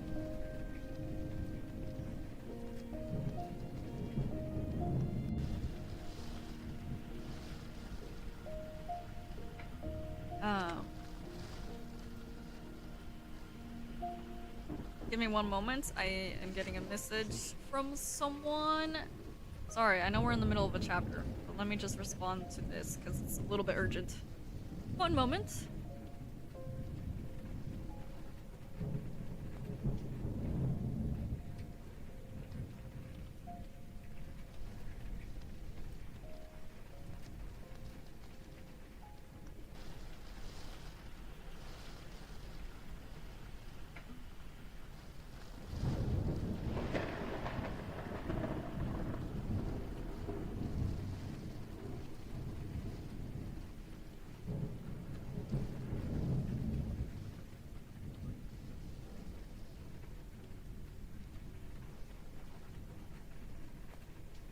One moment, sorry.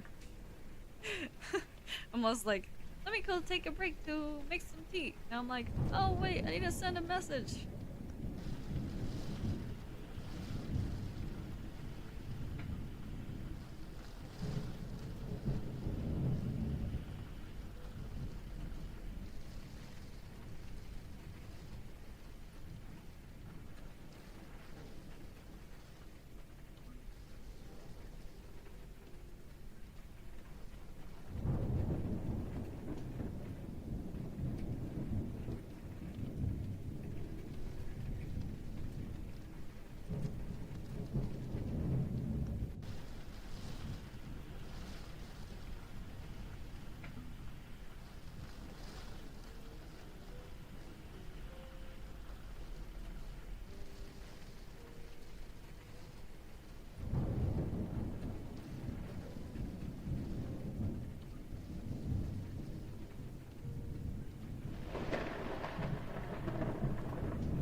Almost done.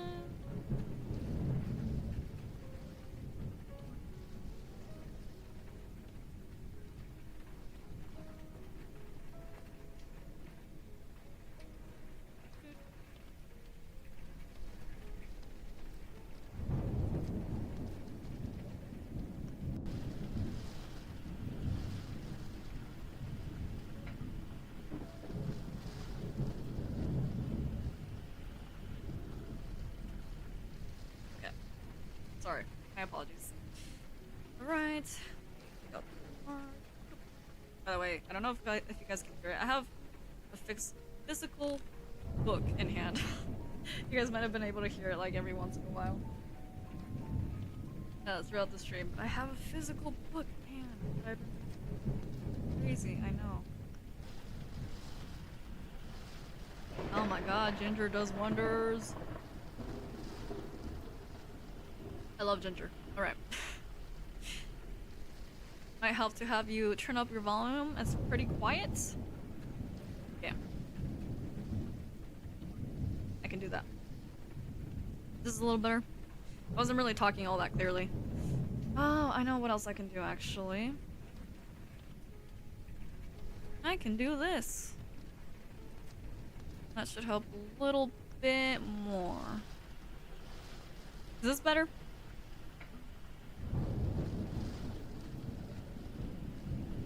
This might be a little loud now, but I'm kind of talking quiet. Okay. So, Carmilla just came down from her room a little later than usual, and she says,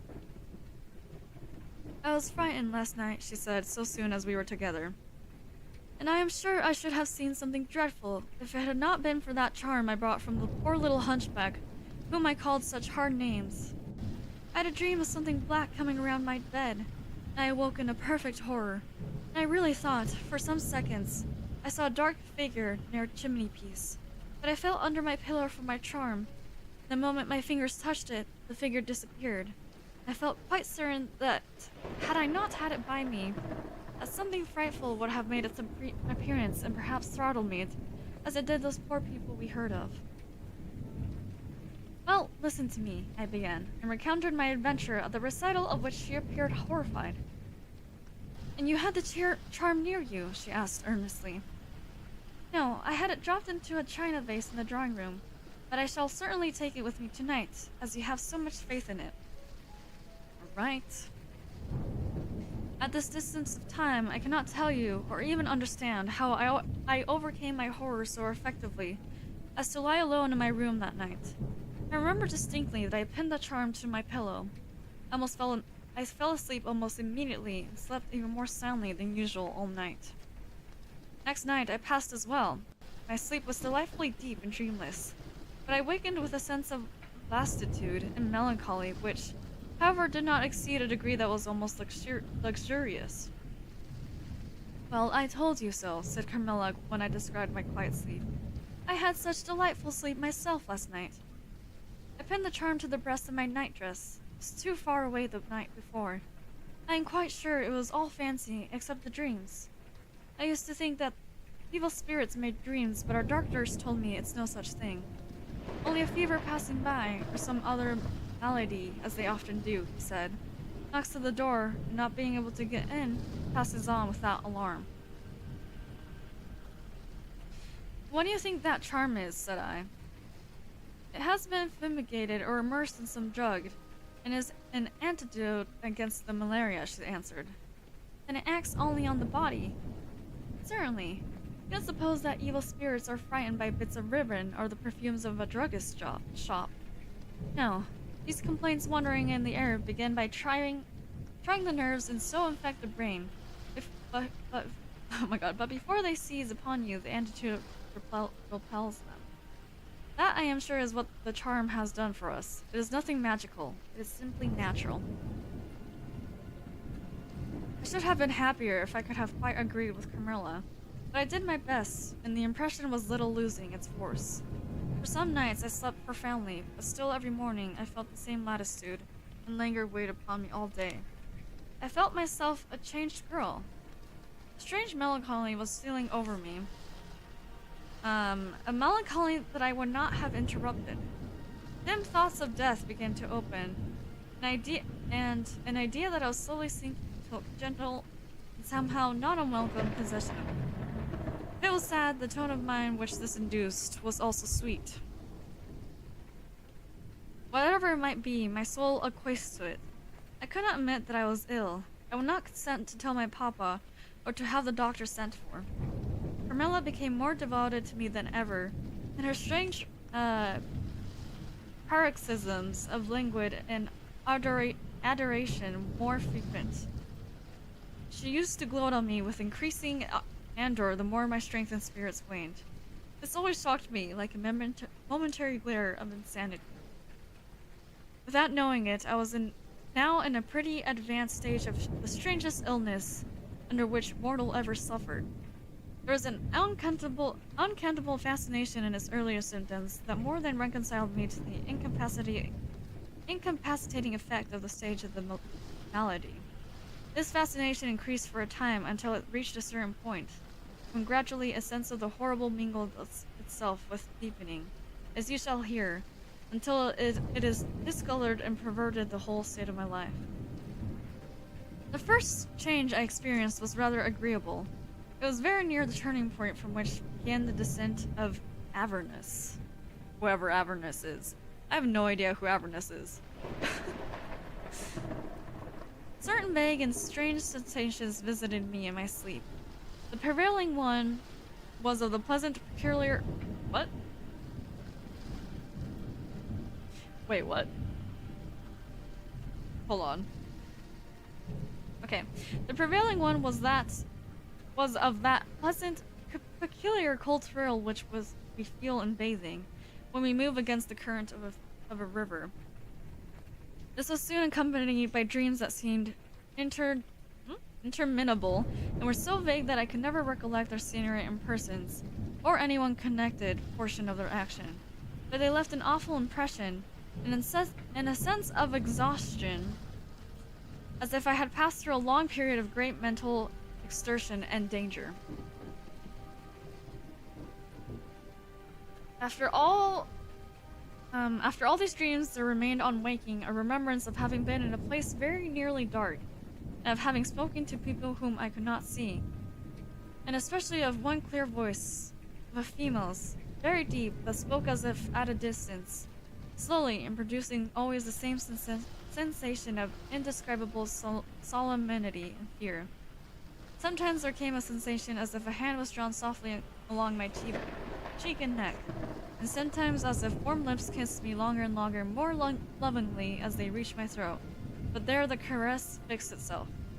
My heart beat faster, my breathing rose and fell rapidly, and full drawn, a sobbing that rose into a sense of strangulation, supervened, and turned into dreadful convulsion, in which my senses left me, and I became unconscious. It was now 3 weeks since the commencement of this uncountable tale. My sufferings had during that last week told upon my appearance. I had grown pale, my eyes were dilated and darkened underneath, and the languor which I had long felt began to display itself in my countenance. My father asked me whether I was ill, but with obstinacy which now seems to be uncountable, I persisted in assuring him that I was quite well. And then, let me take a sip of my tea real quick.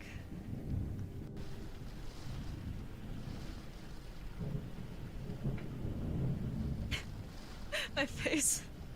I make the strangest faces when I drink my tea. Oh my god. Okay. In a sense, this was true. I had no pain. I could complain of no bodily derangement. My complaint seemed to be one of imagination or nerves, and horrible as my sufferings were, I kept them with a morbid reserve, very nearly to myself. It could not be that terrible complaint which the peasants called the Alpire, for I had now been suffering for 3 weeks. They were seldom ill for more than 3 days when death put an end to their miseries. Carmilla complained of dreams and furious sensations, but by no means of so alarming a kind as mine. I say that mine were extremely alarming. Had I been capable of comprehending my condition, I would have invoked aid and advice on my knees. The narcotic of an unsuspected influence was acting upon me, and my perceptions were benumbed. I am going to tell you now of a dream that led immediately to an odd discovery. One night, instead of a voice I was accustomed to hear in the dark, I heard one sweet and tender, and at the same time terrible, which said, "Your mother warns you to beware of the assassin." At the same time, a light unexpectedly sprang up, and I saw Carmilla standing near the foot of my bed, in her white nightdress, bathed from her chin to her feet in one great stain of blood. I wakened with a shriek, possessed with one idea that Carmilla was being murdered. I remember springing from my bed, and my next recollection is that of standing on the lobby, crying for help. Madame and Mademoiselle came scurrying about of the rooms in alarm, a lamp burning always on the lobby. And seeing me, they soon learned the cause of my terror. I insisted on our knocking at Carmilla's door. Our knocking was unanswered. It soon became pounding, in an uproar. We shrieked her name, but all was in vain. We all grew frightened, for the door was locked. We hurried back in panic to my room. Then we rang the bell out long and furiously. If my father's room had been at the side of the house, we would have called him up at once to our aid. But alas, he was quite not of hearing, and to reach him involved an exertion which none of us had courage. Servants, however, soon came running up the stairs. I got on my dressing gown and slippers. Meanwhile, and my companions were already similarly furnished. Recognizing the voices of servants on the lobby, we sallied out together, and having renewed, as fruitlessly, our summons at Carmilla's door, I ordered the men to force the lock. They did so, and we stood, holding our lights aloft in the doorway, and so stared into the room. We called her name, but there was still no reply. We looked around the room. Everything was undisturbed. It was exactly in the state in which I had left it, on bidding her good night. But Carmilla was gone. Ooh, and that's the end of chapter 8.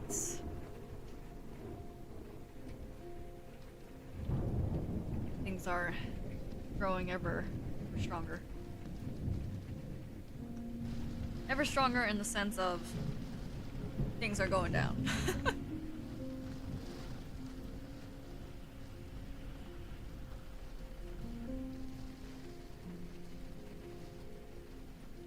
One moment.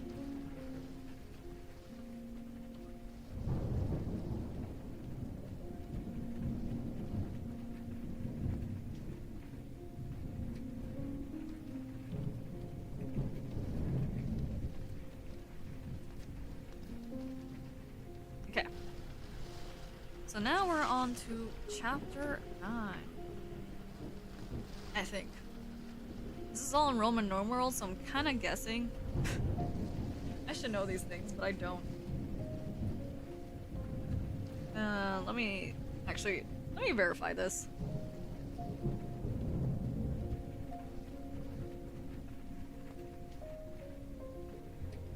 Is this in fact 9?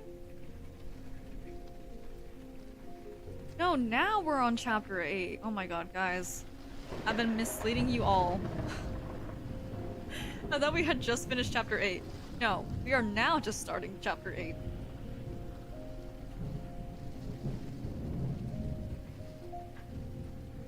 Alright. Chapter 8. Search.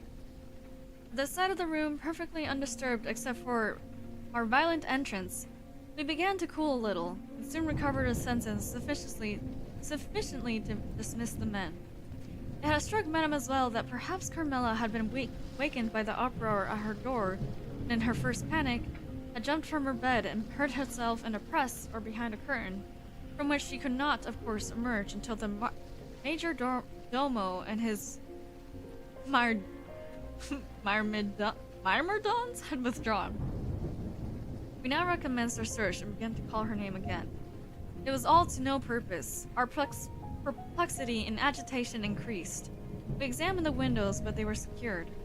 I implored of Carmilla, if she had concealed herself, to play this cruel trick no longer. To come out and end our anxieties.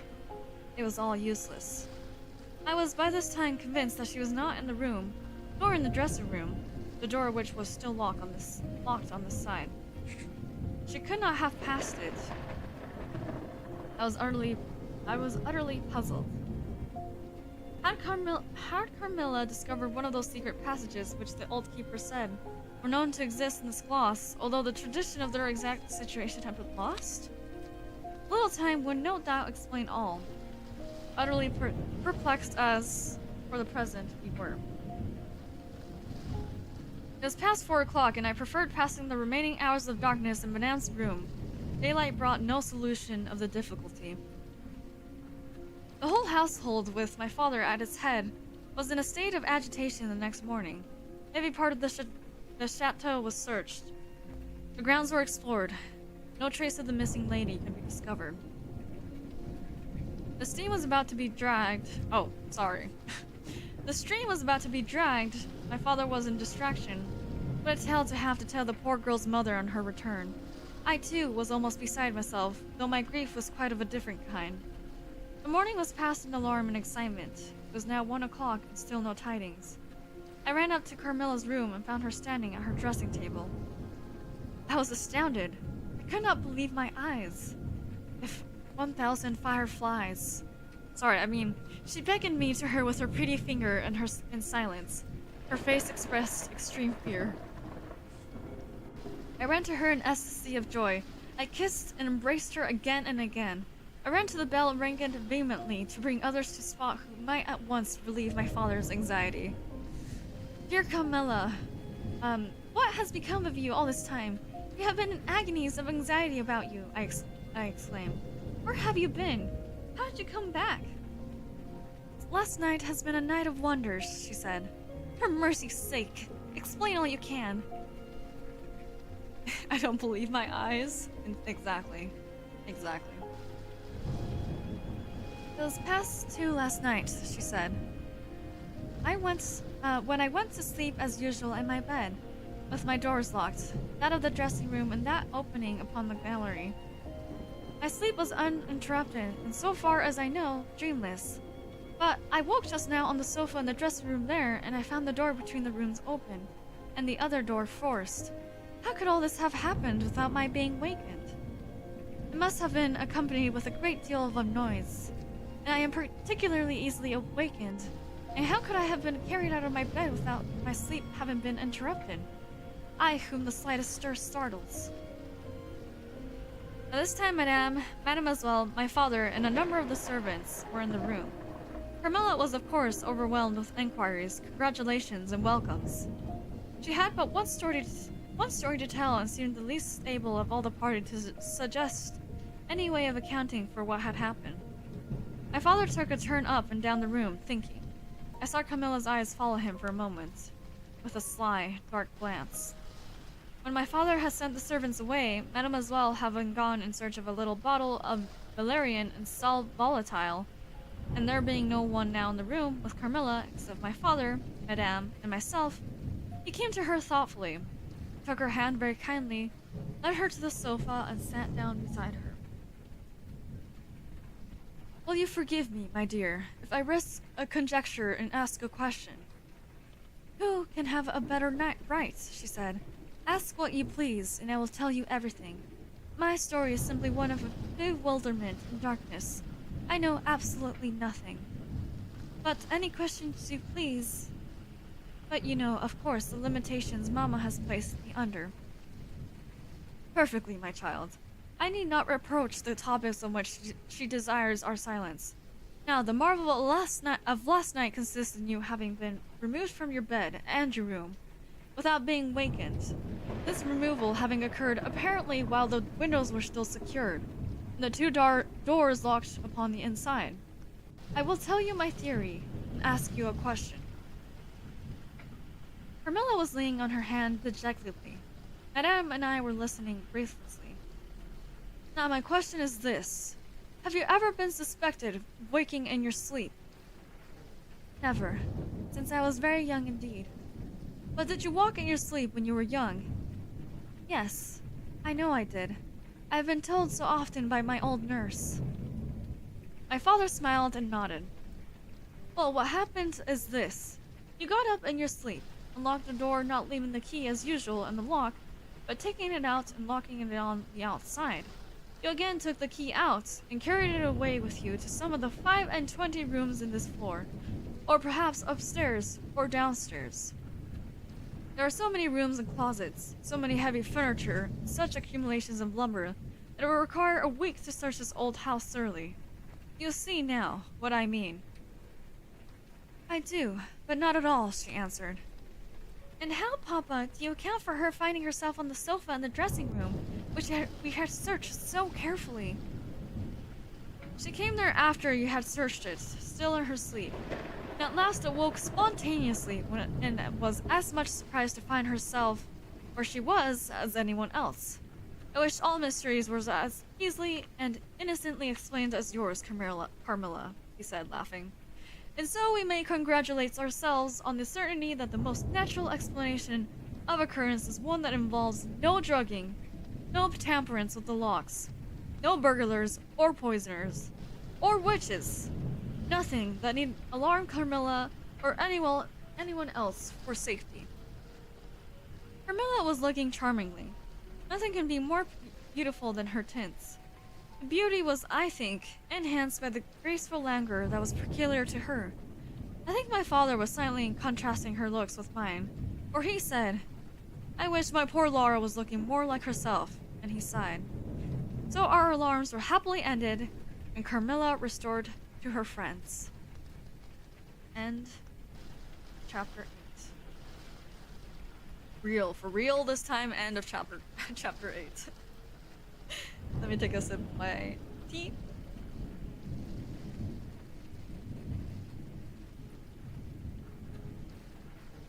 You know, I mixed honey into my tea. But I have a feeling it might have all settled at the bottom.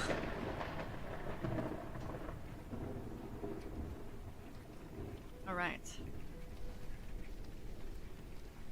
Let me just verify one more thing.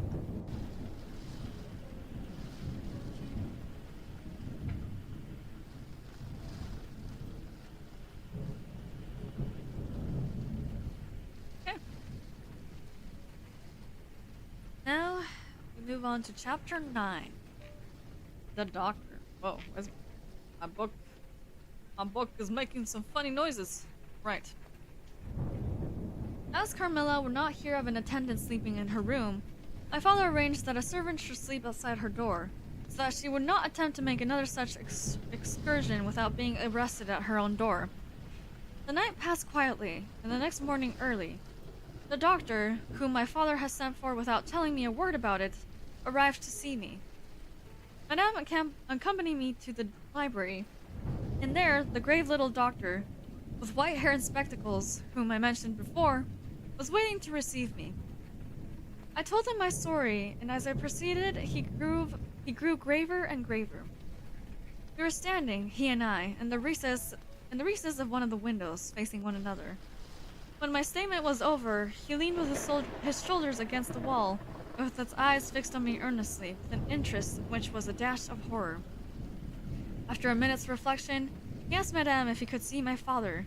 He was sent for accordingly, and as he entered smiling, he said, "I dare say, Doctor, you are going to tell me that I am an old fool for having brought you here. I hope I am." But his smile faded into shadow as the doctor with a very grave face beckoned to him. He and the doctor talked for some time in the same recesses where I had just conferred with the physician. It seemed an earnest and argumentative conversation. The room is very large, and I and Madame stood together, burning with curiosity at the further end. Not a word could we hear, however, for they spoke in a very low tone, and the deep recess of the window quite concealed the doctor from view. And very nearly my father, his foot, arm, and shoulder only could we see. The voices were, I suppose, all the less audible for the sort of closet which the thick wall and window formed. After a time, my father's face looked into the room. It was pale, thoughtful, and I fancied agitated. "Laura, dear, come here for a moment.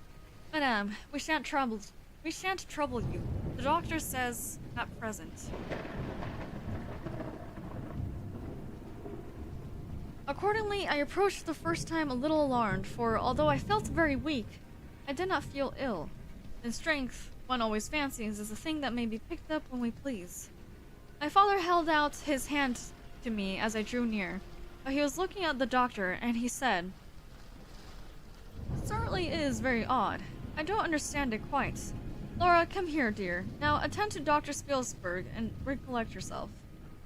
By the way, guys, I just want to point out that on page 95 of this book, 9 chapters in, is the first time we actually hear the MC's name, which is Laura.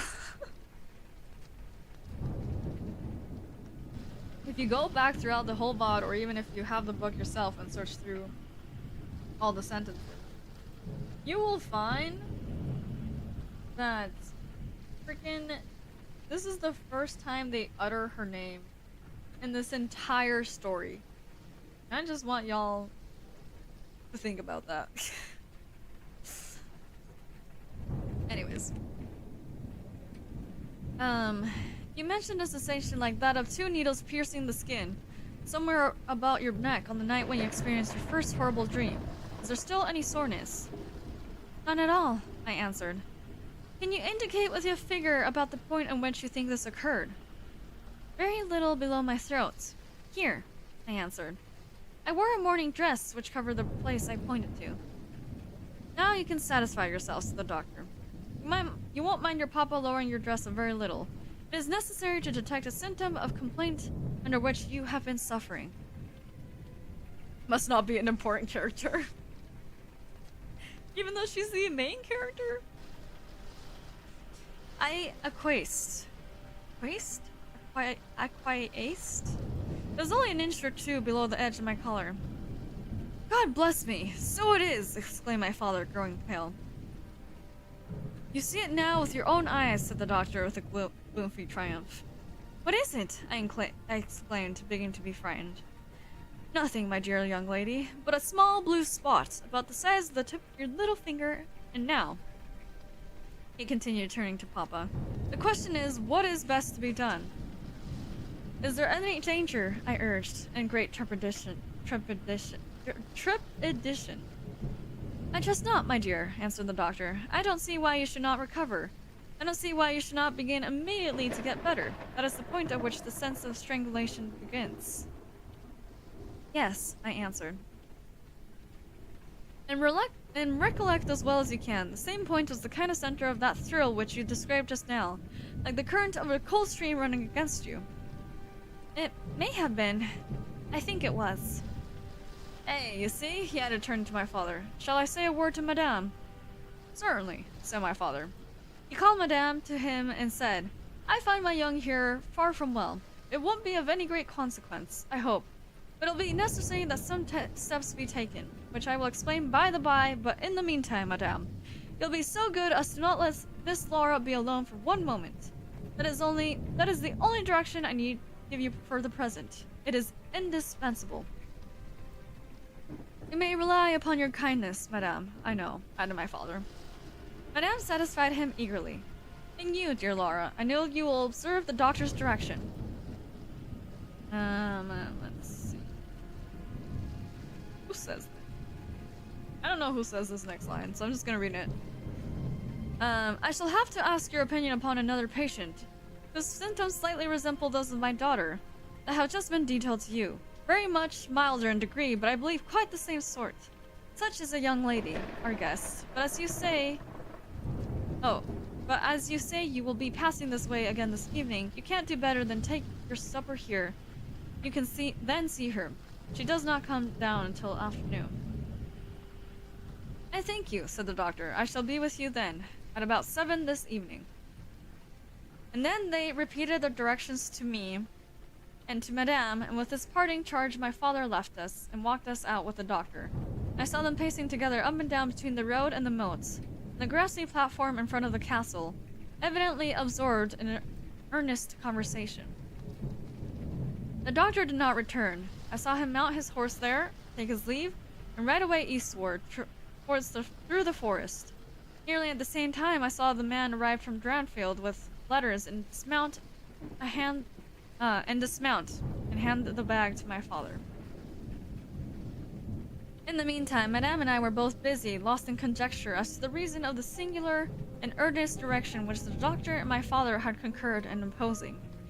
Madame, as she afterwards told me, was afraid the doctor apprehended a sudden seizure, and that without prompt assistance I might either lose my life in a fit or at least be seriously hurt. The interpretation did not strike me, and I fancied, perhaps luckily for my nerves, that the arrangement was prescribed simply to secure a companion who would prevent my taking too much exercise or eating unripe fruits or doing any of the 50 foolish things to which young people are supposed to be prone. About half an hour after my father came in, he had a letter in hand, and he said, "This letter had been delayed. It is from General Spilsdorf. He might have been here yesterday. He may not come till tomorrow, or he may be here today." He put the open letter into my hand, but he did not look pleased, as he used to when a guest, especially one as much as the general, was coming. On the contrary, he looked as if he wished him at the bottom of the Red Sea. There was plainly something on his mind which he did not choose to divulge. "Papa, darling, will you tell me this?" said I, suddenly laying my hand on his arm and looking, I am sure, imploringly, in his face. "Perhaps," he answered, smoothing my hair caressingly over my eyes. "Does the doctor think me very ill?" "No, dear. He thinks, if right steps are taken, you will be quite well again, at least, on the high road to a complete recovery in a day or two," he answered a little dryly. "I wish our good friend the General had chosen any other time, that is. I wish he had been perfectly well to receive them." Oops, I skipped a page. Oh my god. Oh. "But do tell me, Papa," I insisted. "What does he think is the matter with me?" "Nothing. You must not plague me with questions," he answered with more irritation than I ever remember him to have displayed before, and seeing that I looked wounded, I suppose, he kissed me and added, "You shall know all about it in a day or two. That is, all that I know. In the meantime, you are not to trouble your head about it."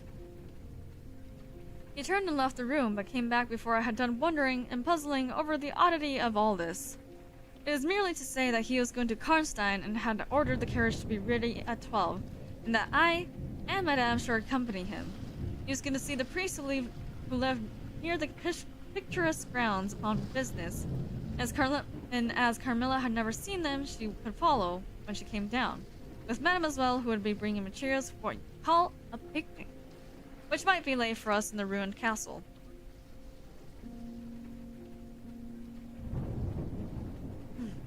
At 12 o'clock, accordingly, I was ready, and not long after, my father, Madame, and I set upon our long, projected drive.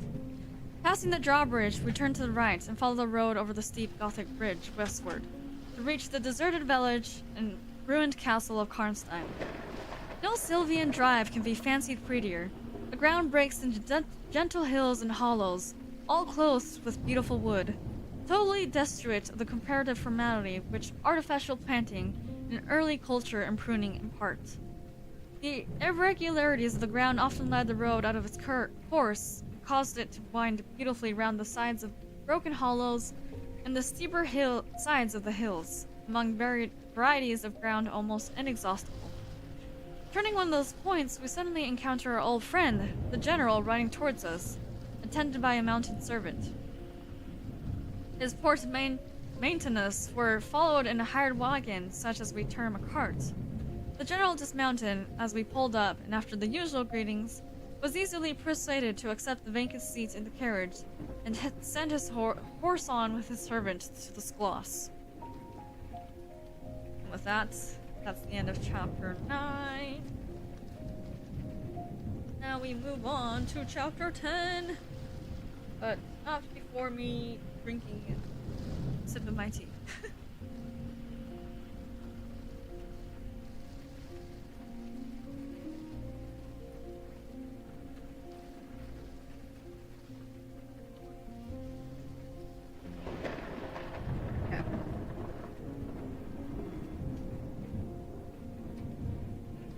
Actually, one more sip of my tea.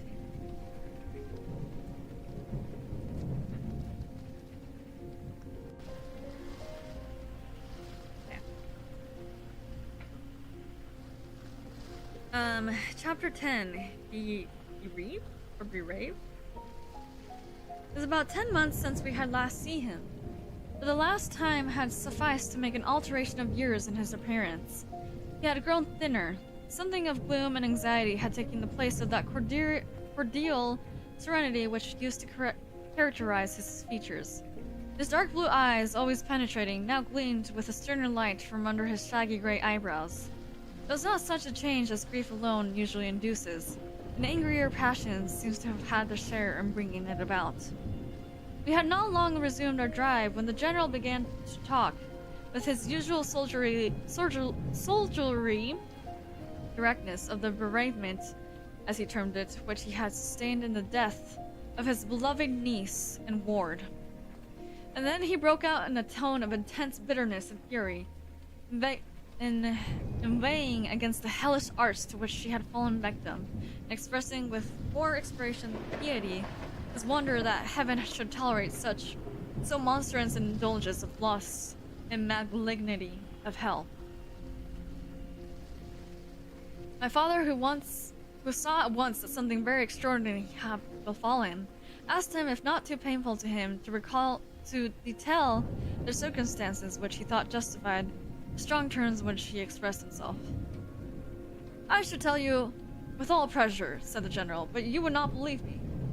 "Why should I not?" he asked. "Because," he answered testily, "you believe in nothing but what constitutes with your own prejudices and illusions.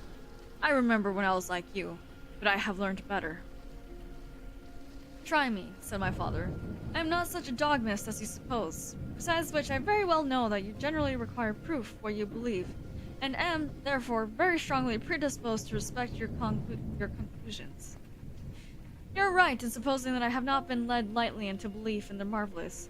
For what I have experienced in marvelous, and I have been forced by extraordinary evidence to credit which ran counter diametrically to all my theories. I have been made the dupe of a preternatural conspiracy." Notwithstanding his professions of confidence in the general's penetration, I saw my father at this point glance at the general with, as I thought, a marked suspicion of his sanity. The general did not see it, luckily. He was looking gloomily, curiously into the glades and vistas of the wood that were opening before us. "You are going to the ruins of Karnstein," he said. "Yes, it is a lucky coincidence. You know, I was going to ask you to bring me there to inspect them. I have a special object in exploring. There's a ruined chapel, isn't there? The great many tombs of that extinct family." "So there are. Highly interesting," said my father. "I hope you are thinking of claiming the title and estates?" My father said this gaily, but the general did not recall the laugh, or even the smile, which courtesy exacts for a friend's joke. On the contrary, he looked grave and even fierce, ruminating on the matter that stirred his anger and horror. "Something very different," he said gruffly.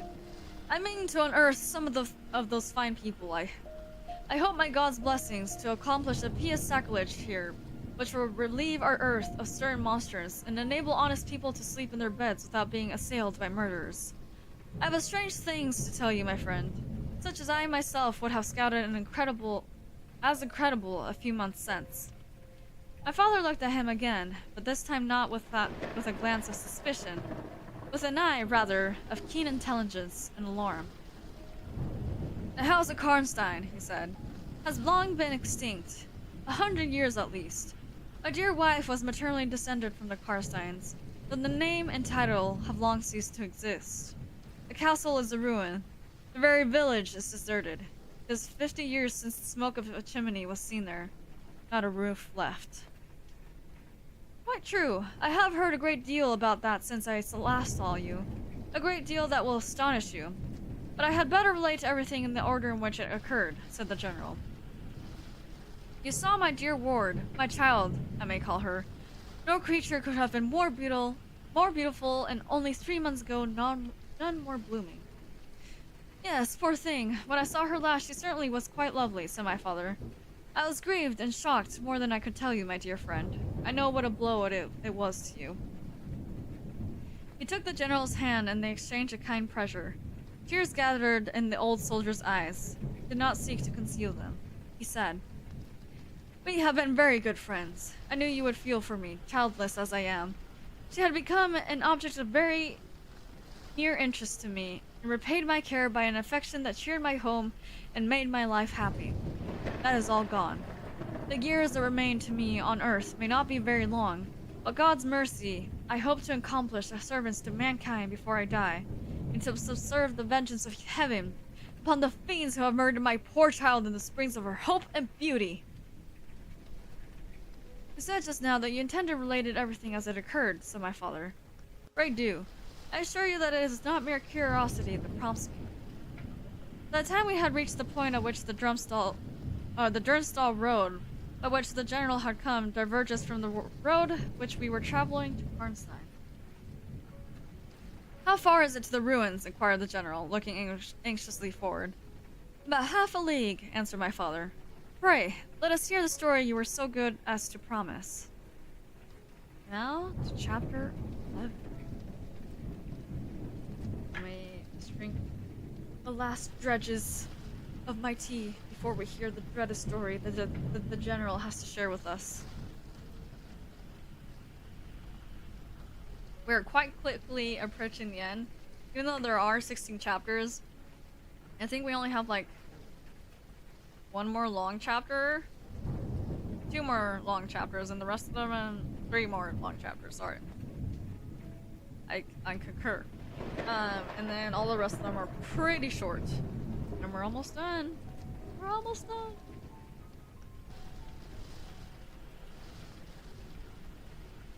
Whoops. 1 second. Oh no. Ooh.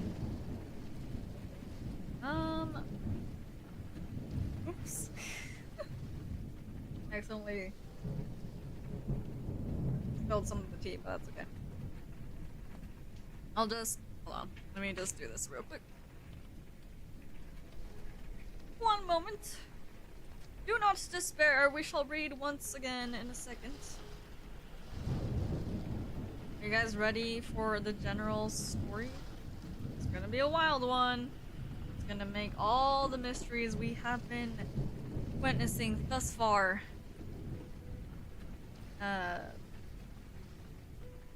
All the dots are gonna be connected. All the mysteries shall be revealed. Or most of the mysteries. Okay. Oh, do the rest go pretty quick? Yeah. The rest are like only a couple of pages in length, I'm pretty sure. Alright. Our story.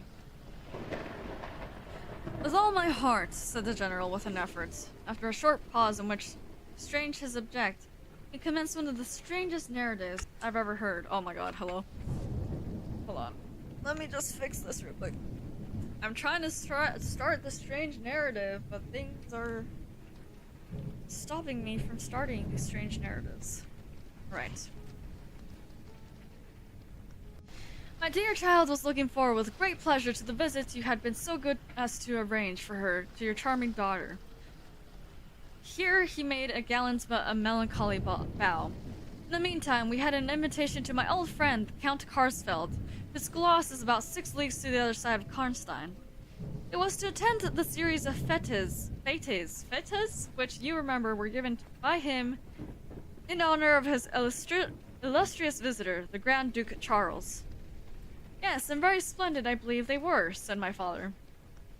Princely, but then his hospitalities are quite regal. He has Aladdin's lamp. The night from which my sorrow dates was devoted to a magnificent masquerade.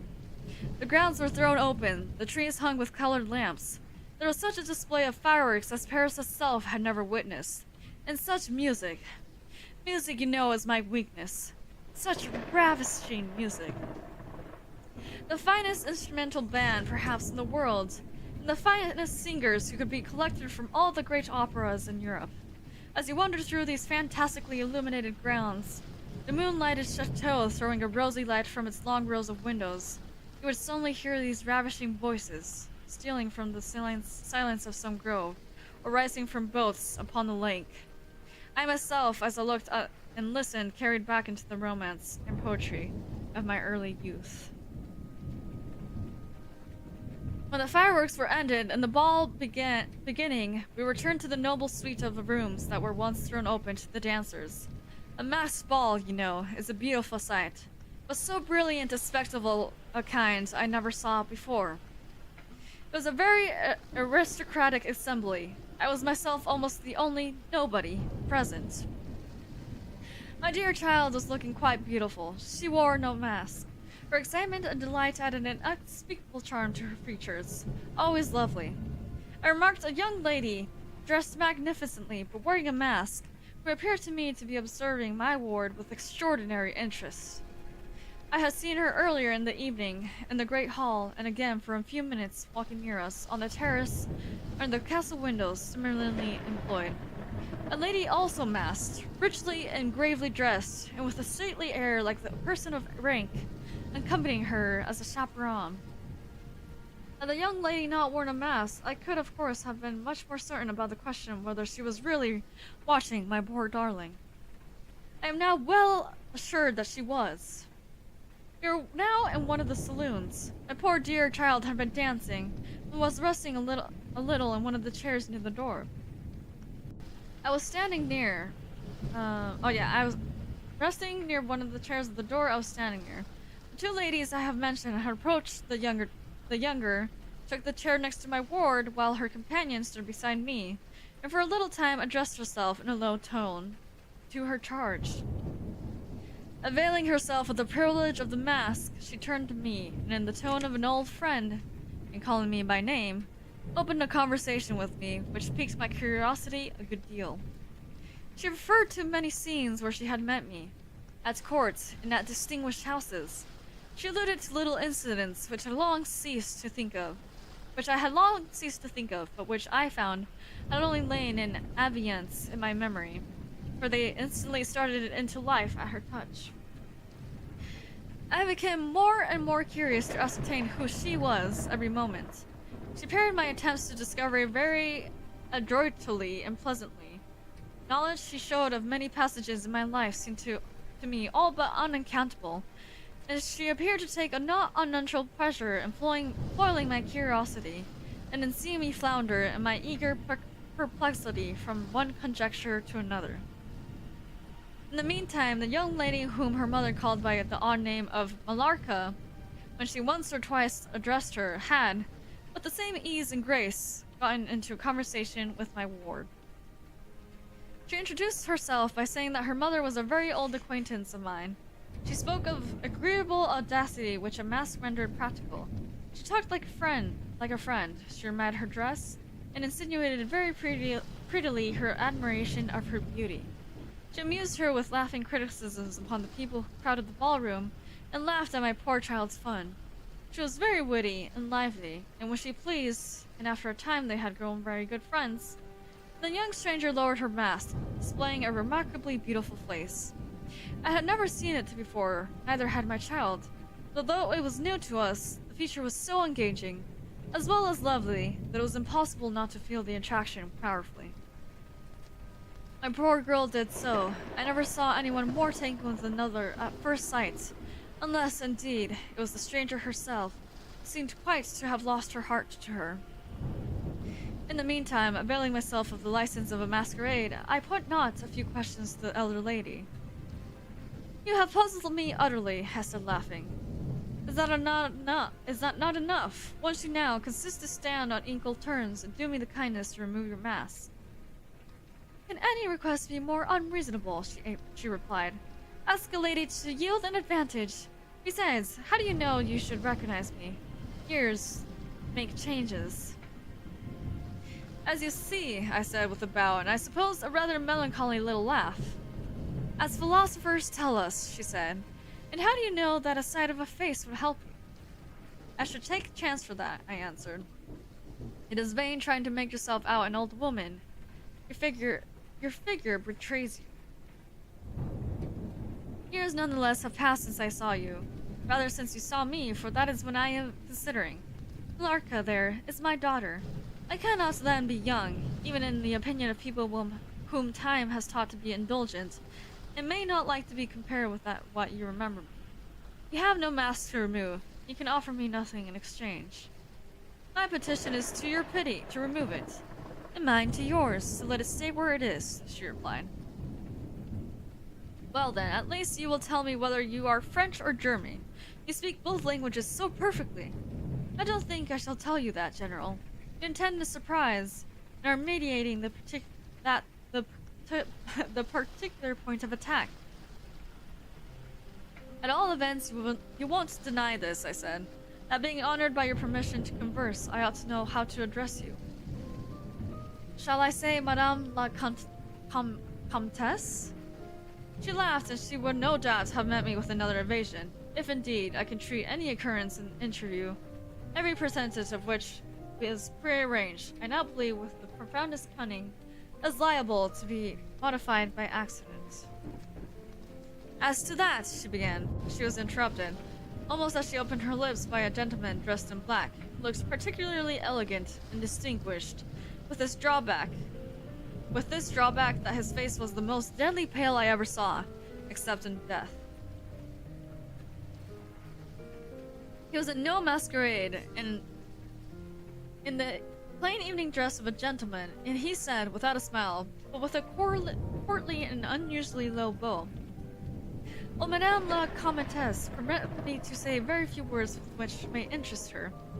The lady turned quickly to him and touched her lip in a token of silence. She then said to me, "Keep my place for me, General. I shall return when I have said a few words." And with this injunction playfully given, she walked a little aside with the gentleman in black, talked for some minutes, apparently very earnestly. They then walked away slowly together in the crowd, and I lost them for some minutes. I spent the interval in cudgeling my brains for a conjecture as to the identity of the lady who seemed to remember me so kindly. And I was thinking of turning about and joining in the conversation between my pretty ward and the Countess's daughter, and trying whether by the time she returned, I might not have a surprise in store for her by having her name, title, chateau, and estates at my fingers' ends. But at this moment, she returned, accompanied by the pale man in black, who said, I shall return and inform Madame la Comtesse when her carriage is at the door. He withdrew with a bow. Now, before we start chapter 11... before we start chapter 12... Just finished chapter 11. Before we start chapter 12, I do need to use the restroom real quick. This is all just a bunch of malark. Yeah, the names are certainly interesting in this story. Marlarka, Marcilla, Carmilla. Yeah, I feel like there's a little bit of a trend there, but we only have a couple of chapters left before we're done. Sorry that I have taken so many breaks during this stream, but I promise this time it will actually be like super freaking quick. So, I'm just gonna use the restroom. BRB.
Sorry. I am back. What kind of name is Laura? Okay, Laura's the most normal name that there is in the story.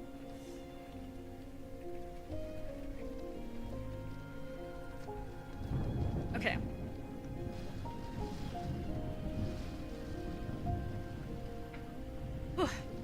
Alright. Chapter 11. A petition.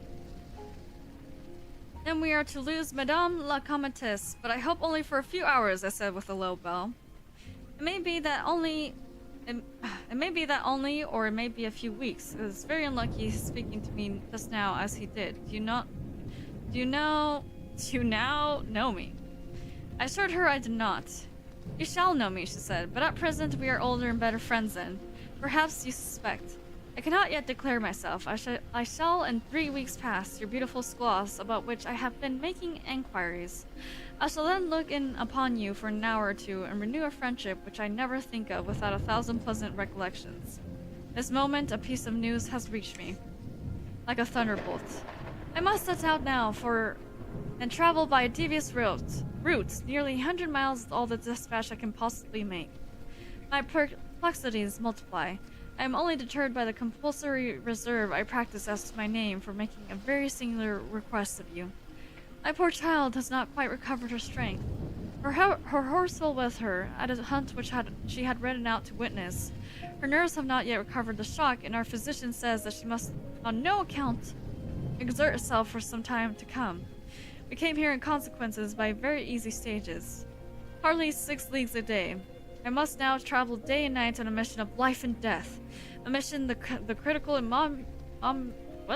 momentous nature of which I shall be able to explain to you when we meet, as I shall hope in a few weeks without the necessity of concealment. She went on to make her petition, and it was in the tone of a person from whom such a request amounted to conferring, rather than seeking a favor.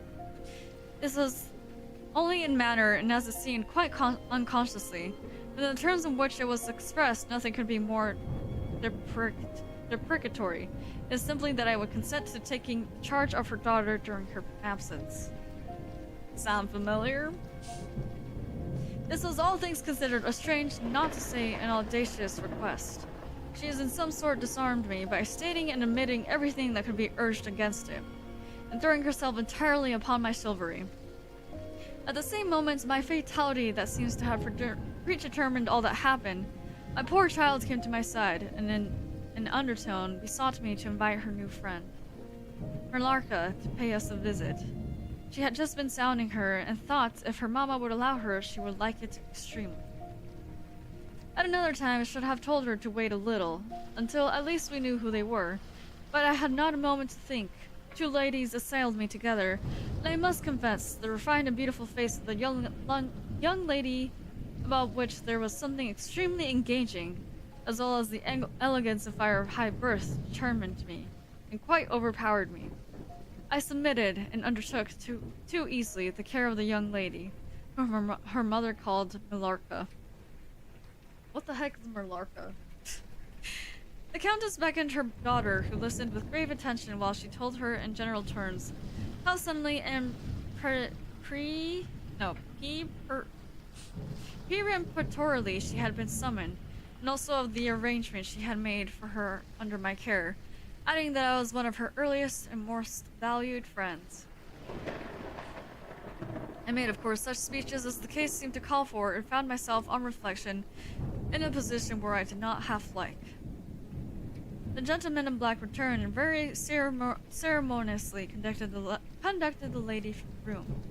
The demeanor of this gentleman was such as to impress me with the conviction that the Countess was a lady of very much importance than her modest title alone might have led me to assume. Her last charge to me was that no attempt was to be made to learn more about her than I might have already guessed until her return. Our distinguished host, who guessed she was, knew her reasons. But here, she said, neither I nor my daughter could safely remain for more than a day. I removed my mask imprudently for a moment, about an hour ago, and too late. I fancied you saw me, so I had resolved to seek an opportunity of talking a little to you. Had I found that you had seen me, I would have thrown myself on your high sense of honor to keep my secret some weeks. As it is, I am satisfied that you did not see me. But if you now suspect, or, on reflection, should suspect who I am, I commit myself in this matter entirely to your honor. My daughter will observe the same secrecy and will now know that you will, from time to time, remind her lest she should thoughtlessly disclose it. She whispered a few words to her daughter, kissed her hurriedly twice, and went away, accompanied by the pale gentleman in black, and disappeared into the crowd.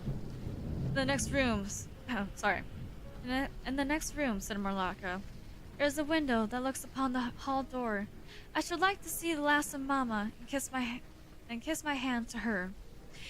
We assented, of course, and accompanied her to the window. We looked out and saw a handsome old-fashioned carriage, with a troop of couriers and footmen. We saw the slim figure of a pale gentleman in black, as he held the thick velvet coat, and placed it about her shoulders, and drew the hood over her head.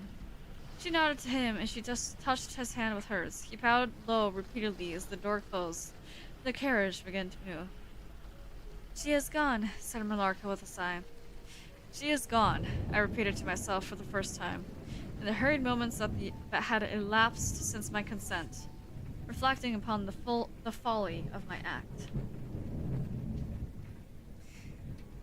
She did not look up, said the young lady plaintively. The Countess had taken off her mask, perhaps, and did not care to show her face, I said, and she could not know what you were in the window. Sorry. She sighed, and I looked in my looked in my face. She was so beautiful that I relented. I was sorry I had for a moment repented of my hospitality, and determined to make her amends for the unavowed churlishness of my reception. The young lady, replacing her mask, joined my ward and pursuing me to return to the grounds, where the concert was soon to be renewed. We did so, and walked up and down the terrace that lies under the castle windows. Millarca became very intimate with us, and amused us with lively descriptions and stories of most of the great people whom we saw upon the terrace. I looked at more and more every minute. Her gossip, without being ill-natured, was extremely diverting to me, who had been so long out of the great world. I thought what life she would give us to our sometimes lonely evenings at our home. This ball was not over until the morning sun had almost reached the horizon, and pleased the Grand Duke to dance till then, so loyal people could not go away or think of bed. We had just got through the crowded saloon when my ward asked me what had become of Millarca. I thought she had been by her side, and she fancied she was mine. The fact was, we had lost her. All my efforts to find her were in vain. I fear that she had mistaken, in the confusion of momentary separation from us, other people for her friends, and had, possibly, pursued and lost them in extensive grounds which were thrown open to us.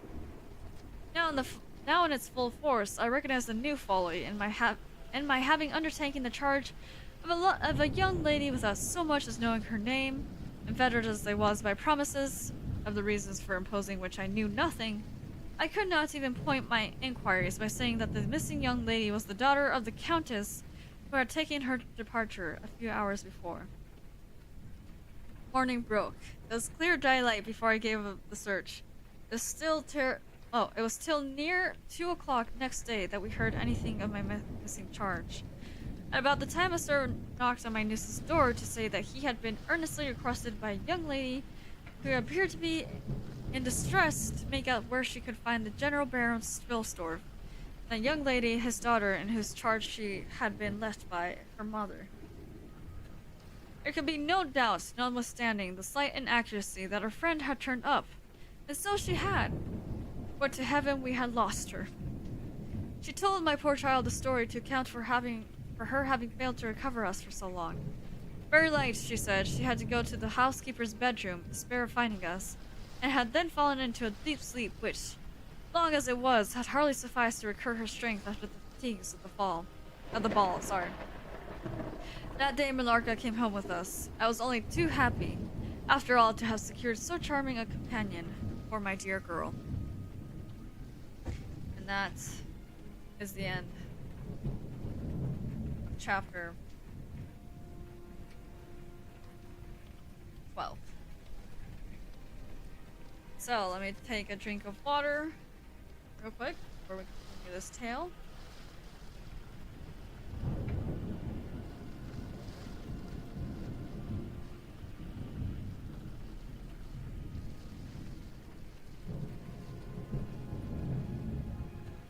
Chapter 13, The Woodman. There soon, however, appeared some drawbacks. In the first place, Millarca complained of extreme languor, a weakness that remained after her late illness. She never emerged from her room until afternoon was pretty far advanced. In the next place, it was accidentally discovered, although she always locked her door on the inside, and never disturbed the key from its place till she admitted the maid to assist at her toilet, that she was undoubtedly sometimes absent from her room in the very early morning, at various times later in the day, before she wished it to be understood that she was stirring. She was repeatedly seen from the windows of the schloss, the first faint ray of the morning, walking through the trees in an easterly direction, looking like a person in a trance. This convinced me that she was walking in her sleep, but this hypothesis did not solve the puzzle. How did she pass out from her room? How did she pass out from her room, leaving the door locked on the inside? How did she escape from the house without unbarring the door or the window? In the midst of my perplexities, an anxiety of far more urgent kind presented itself. My dear child began to lose her looks and health, and that in a manner so mysterious and even horrible that I became thoroughly frightened. She was at first visited by appalling dreams, then, as she fancied, by a specter, sometimes resembling Millarca, sometimes in the shape of a beast, indistinctly seen, walking around the foot of her bed from side to side. Lastly came sensations. One not too unpleasant, but very peculiar, she said, resembled the flow of an icy stream against her breast. At a later time, she felt something like a pair of large needles pierce her, a little below the throat, with a very sharp pain. A few nights after, followed a gradual and convulsive sense of strangulation. Then came unconsciousness. I could hear distinctly every word the kind old general was saying, because by the time we were driving upon the short grass that spreads on either side of the road, as you approached the roofless village, which had not shown the smoke of a chimney for more than half a century, you may guess how strangely I felt as I heard from my own symptoms, so exactly described in those which had been experienced by the poor girl who, before the catastrophe which followed, what had been at the moment a visitor at my father's chateau. You may suppose also how I felt as I heard him detailed habits and mysterious peculiarities which were in fact those of our beautiful guest Carmilla, not Millarca. A vista opened in the forest. A vista opened in the forest. We were all of a sudden under the chimneys and gables of the ruined village, and the towers and battlements of the dismantled castle, round with gigantic trees, grouped, overhung us from a slight eminence. In a frightened dream, I got down from the carriage and in silence, for we had each abundant matter for thinking.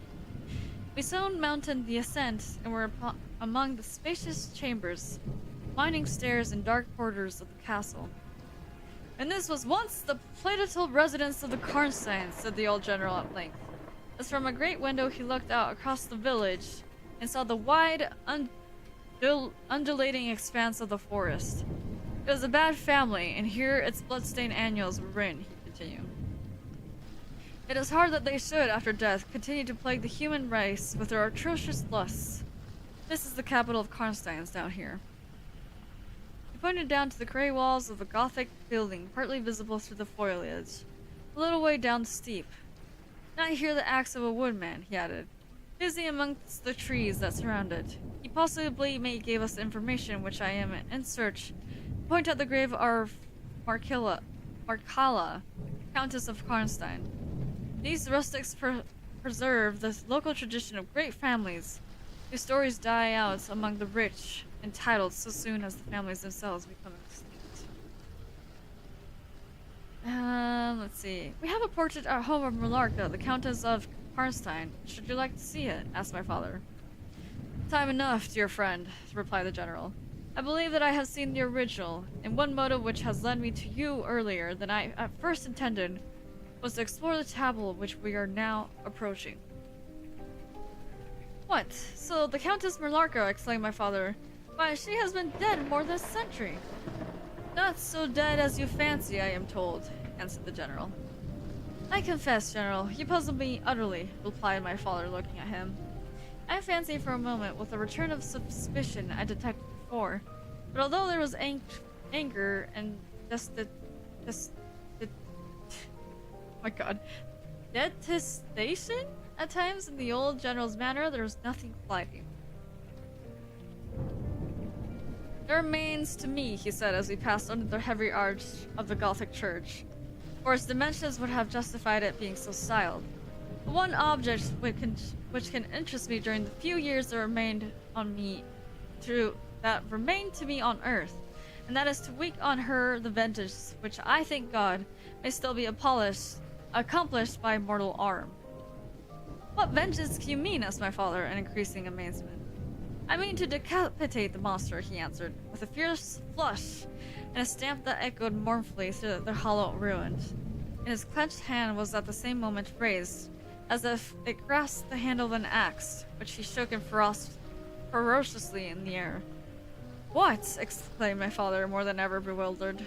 Strike her head off. Cut her head off? Aye, with a hatchet, with a spade, or with anything that can cleave through her murderous throat. You shall hear, he answered, trembling with age. And hurrying forward, he said, That beam will answer for a seat. Your dear child is fatigued. Let her be seated, and I will be in a few sentences closing my dreadful story.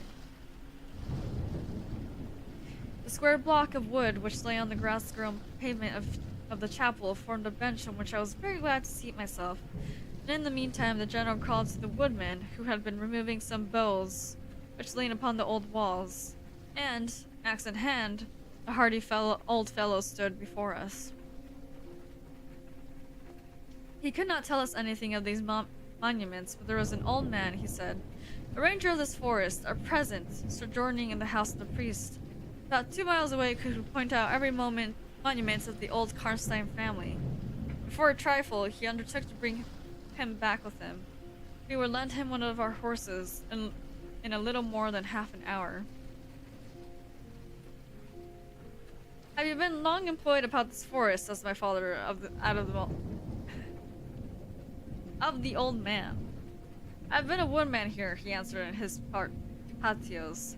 Under the foresters all my days, so has my father before me, and so on, as many generations as I can count up. I could show you the very house the villager here in which my ancestors lived. How came the village to be deserted? Asked the general. It was troubled by revenants, sir. Several were tracked to their graves.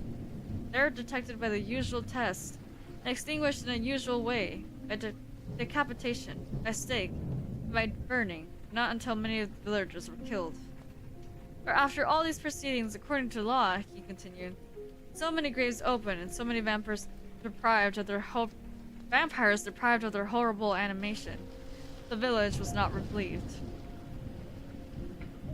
But a Moravian nobleman who happened to be traveling this way heard how matters were being skilled. As many people in this country, in such affairs, he offered to deliver the village from his tormentor. He did so thus. There being a bright moon that night, he ascended, shortly after sunset, the towers of the chapel here, from whence he could distinctly see the churchyard beyond him.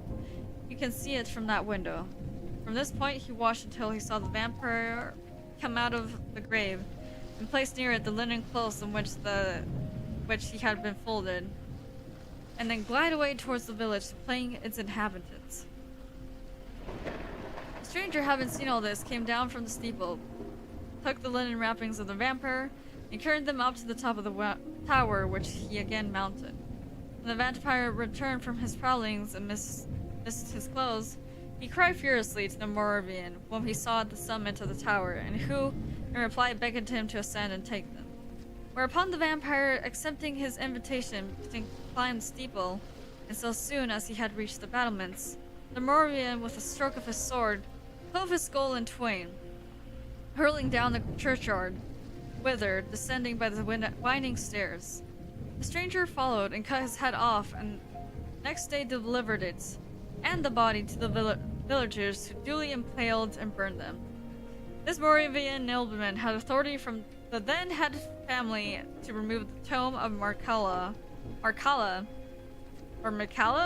Countess Karstein, which he did effectively, so that in a little while its site was quite forgotten. You point out where it stood, asked the general eagerly. The forester shook his head and smirked.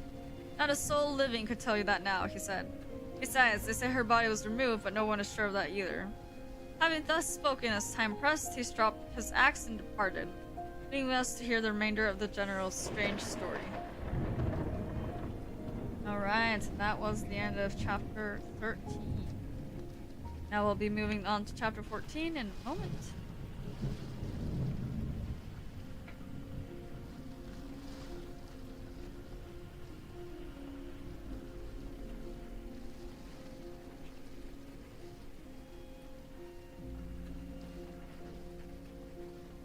Oh, let me stretch. Wah.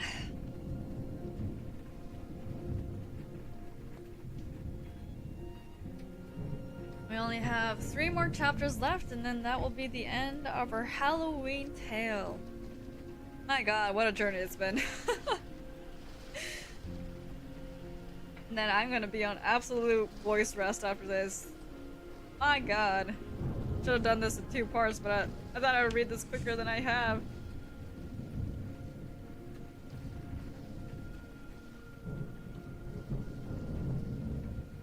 Alright.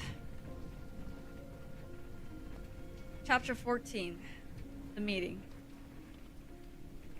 My beloved child, he resumed, was now growing rapidly worse. The physician who attended her had failed to produce the slightest impression on her disease, for such I then supposed it to be. He saw my alarm and suggested a consultation.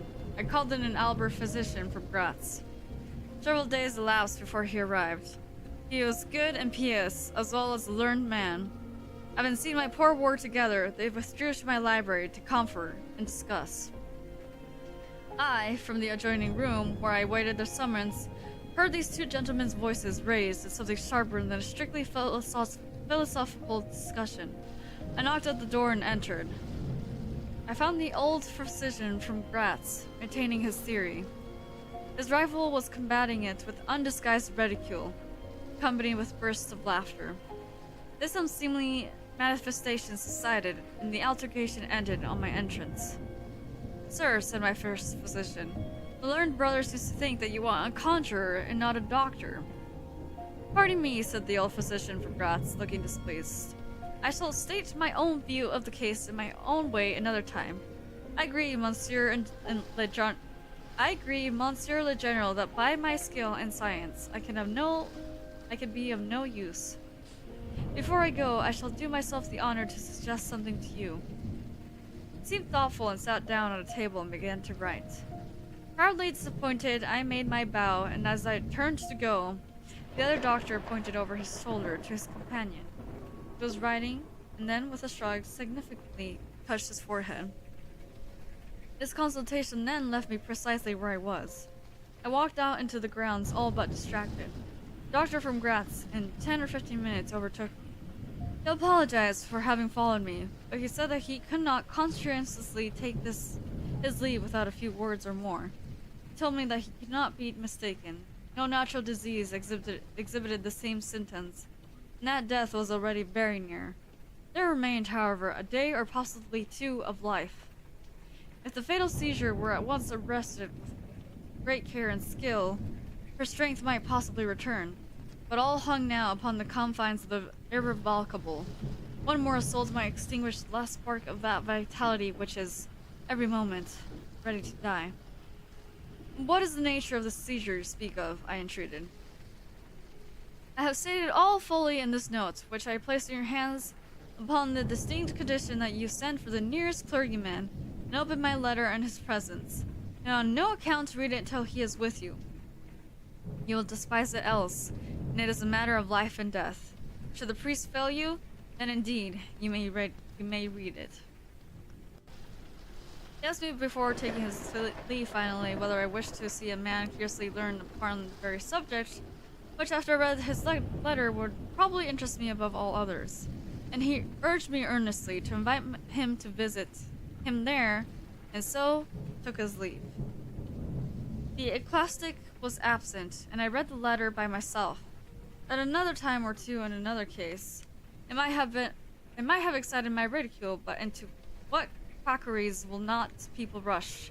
For a last chance where all accustomed means have failed, and the life of a beloved object is at stake. Sorry. Okay. Nothing you will say could be more absurd than the learned man's letter. It was monstrous enough to have consigned him to the madhouse.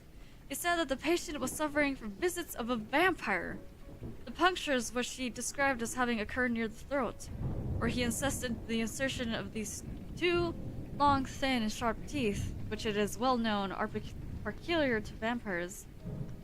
There could be no doubt, he added, as to the well-defined presence of small livid marks which all concurred in describing as that induced by the demon's lips, and every symptom described by the sufferer was in exact conformity with those recorded in every case of similar visitation. Being myself wholly skeptical as to the existence of any such portent as the vampire, the supernatural theory of the good doctor furnished, in my opinion, but another instance of learned and intelligence oddly associated with some one hallucination. I was so miserable, however, that rather than try nothing, I acted upon the instructions of the letter. I concealed myself in a dark dressing room that opened upon the poor patient's room, in which a candle was burning, and watched there till she was fast asleep. I stood at the door, peeping through the small crevice, my sword laying on the table beside me, as my directions prescribed, till a little after 1. I saw a large black object, very ill-defined, crawl, as it seemed to be, over the foot of the bed. It swiftly spread itself up the poor girl's throat, where it swelled, in a moment, into a great palpitating mass. For a few moments I stood petrified. I now sprang forward, with my sword in my hand. The black creature suddenly contracted towards the foot of the bed, glided over it, and standing on the floor about a yard below the foot of the bed, with a glare of skulking ferocity and horror fixed on me. I saw Millarca. Speculating I know not what, I struck at her instantly with my sword, but I saw her standing near the door, unscathed. Horrified, I pursued and struck again. She was gone, and my sword flew to shivers against the door. I cannot describe to you all that passed on that horrible night. The whole house was up and stirring. The spectre Millarca was gone, but her victim was sinking fast, and before the morning dawned, she died. The old general was agitated. I did not speak to him. My father walked to some little distance and began reading the inscriptions on the tombstones. Thus occupied, he strolled into the door of a side chapel to prosecute his researches. The general leaned against the wall, dried his eyes, and sighed heavily. I was relieved on hearing the voices of Carmilla and Madame, who were at that moment approaching. The voices died away. Take a sip of water.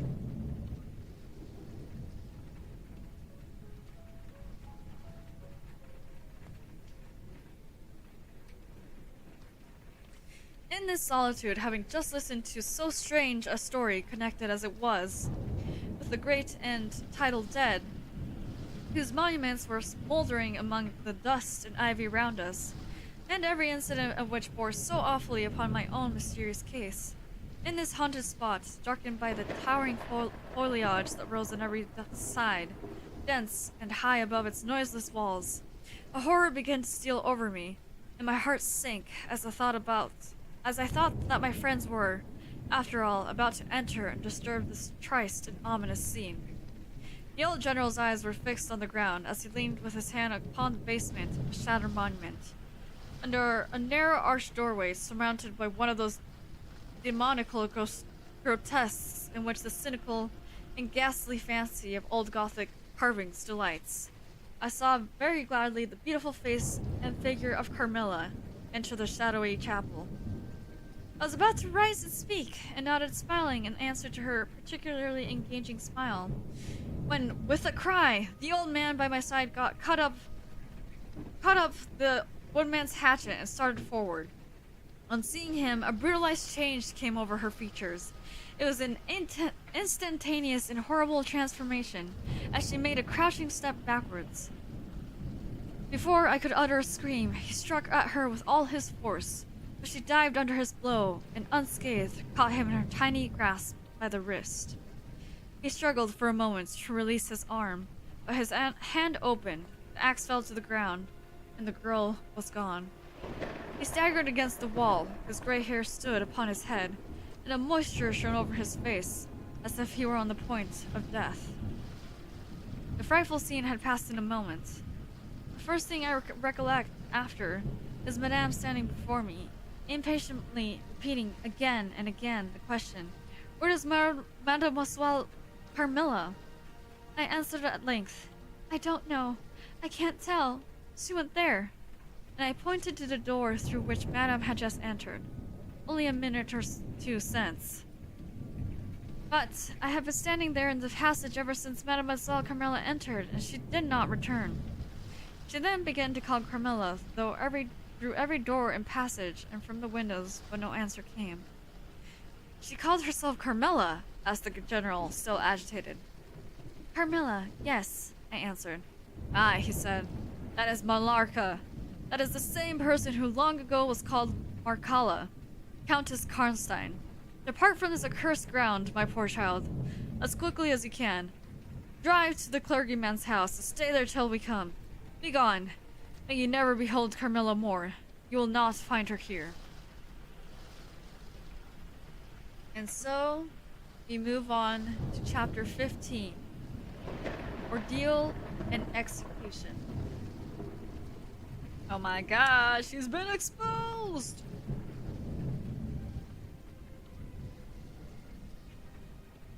She hath been exposed.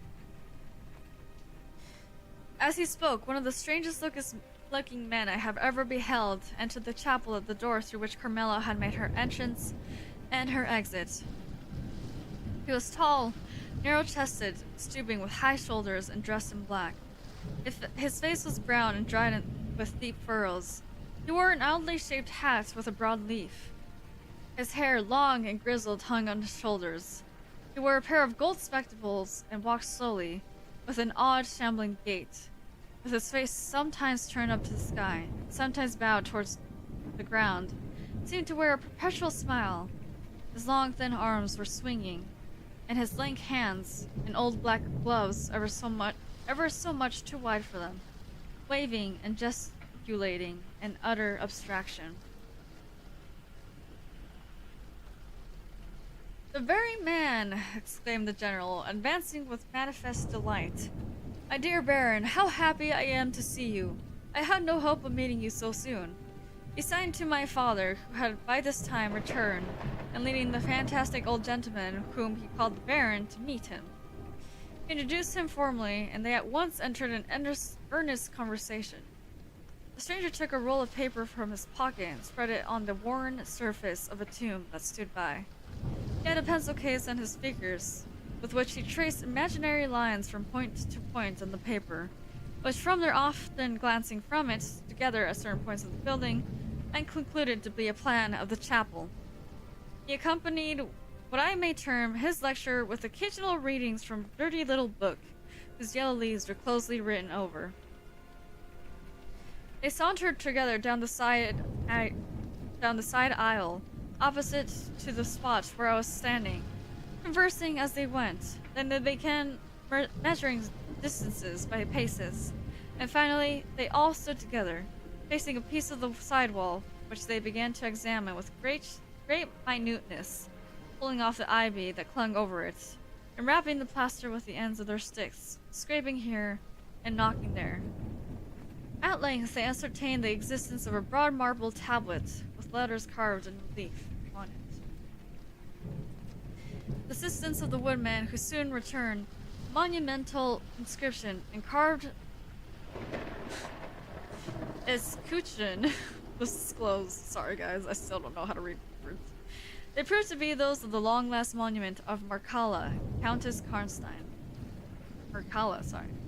The old general, though I fear given to the praying mood, raised his hands and eyes to heaven, in mute thanksgiving for some moments.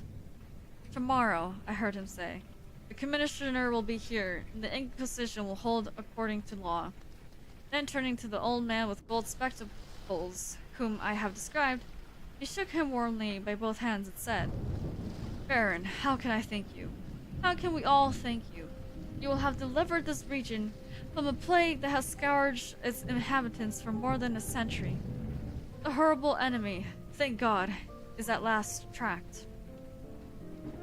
My father led the stranger aside, and the general followed.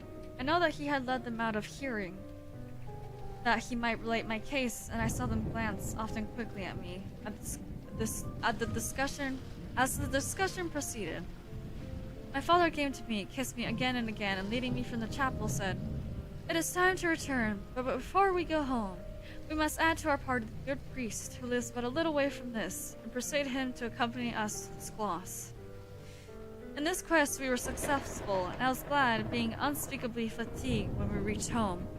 But my satisfaction was changed to dismay on discovering that there was no tidings of Carmilla.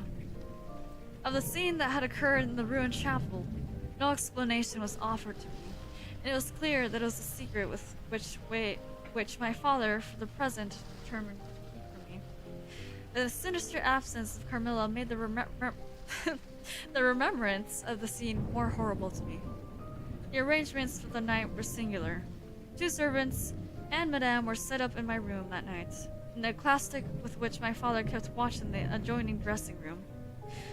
The priest had performed certain solemn rites that night, the purports of which I did not understand any more than I comprehended the reason of this extraordinary precaution taken for my safety during sleep. I saw all clearly a few days later. The disappearance of Carmilla was followed by the discontinuance of my nightly suffering. You have heard, no doubt, of the appalling superstition that prevails in Upper and Lower Styria, in Moravia, Silesia, in Turkish Serbia, in Poland, even in Russia, the superstition, so we call it, of the vampire. If human testimony taken with every care and solemnity, judicially, before commissions innumerable, each consisting of many members, all chosen for integrity and intelligence, and constituting reports more voluminous, perhaps, than exist upon any one other class of case, is worth anything, it is difficult to deny, or even to doubt, the existence of such a phenomenon as the vampire. For my part, I have heard no theory by which to explain what I myself have witnessed and experienced, other than that supplied by the ancient and well-attested belief of the country. The next day, the formal proceedings took place in the chapel of Karnstein. The grave of the Countess Mercala was opened, and General and my father recognized each his perfidious and beautiful guest, the face now disclosed to view. The features, though 150 years had passed since her funeral, were tinted with the warmth of life. Her eyes open. No cadaverous smell exhaled from the coffin. The 2 medical men, one officially present, the other on the part of a promoter of inquiry, attested the marvelous fact that there was a faint but appreciable respiration and a corresponding action of the heart. The limbs were perfectly flexible, the flesh elastic, and the leaden coffin floated with blood, in which to a depth of 7 inches the body lay immersed. Here, then, were all the admitted signs of proof of vampirism. The body, therefore, in accordance with the ancient practice, was raised, and a sharp stake driven through the heart of the vampire, who uttered a piercing shriek at the moment, and in all respects, such as might escape from a living person in a last agony. Then the head was struck off, and a torrent of blood flowed from the severed neck. The body and head were next placed on a pile of wood, and reduced to ashes, which were thrown upon the river, and borne away, and that territory has never been plagued by the visits of a vampire. My father has a copy of the reports of the Imperial Commission, with the signatures of all who were present at these proceedings. Attached in verification of the statements. It is from this official paper that I have summarized my account of this last shocking scene. Chapter 16. Conclusion. I write all this, you suppose, with composure, but far from it. I cannot think of it without agitation. Nothing but your earnest desire so repeatedly expressed could have induced me to sit down to a task that has unstruck my nerves for months to come. I totally lost my place. Oh, and reinduced a shadow of unspeakable horror, which years after my deliverance continued to make my days and nights dreadful, and solitude insupportably terrific. Let me add a word or two about the quaint Baron Vordenberg, to whose curious lore we were indebted for the discovery of the Countess Marcalla's grave. He had taken up his abode in Graz, where living upon a mere pittance, which was all that remained to him of the once princely estates of his family in Upper Styria, he devoted himself to the minute and laborious investigation of the marvelously authenticated tradition of vampirism. He had at his fingers' ends all the great and little works upon the subject. Magmia Posthuma, Legend de Mirabilibus, Augustinus de Cura por Mortis, Philosophicae et Christianae Poetonis de Vampiris by John Christopher Hernberg, and thousands of others, among which I remember only a few of those which he lent to my father. He had a voluminous digest of all the judicial cases, from which he had extracted a system of principles that appeared to govern, some always, some always and other occasionally only, the condition of the vampire. I may mention in passing that the deadly pallor attributed to that sort of reverence is a mere melodramatic fiction. They present, in the grave, and when they show themselves in human society, the appearance of healthy life. When disclosed to light in their coffins, they exhibit all the symptoms that are enumerated as those which provide the vampire life of the long-dead Countess Karnstein. How they escape from their graves and return to them for certain hours every day, without displacing the clay or leaving any trace of disturbance in the state of the coffin or cements, has been admitted to utterly inexplicable. The amphibious existence of the vampire is sustained by daily renewed slumber in the grave. Its horrible lust for living blood supplies the vigor of its waking existence. The vampire is prone to being fascinated with engrossing vehemence, resembling the passion of love by particular persons. In pursuit of these, it will exercise inexhaustible patience and stratagem, for access to a particular option may be obstructed in 100 ways. It will never desist until it has satiated its passion and drained the very life of its coveted victim.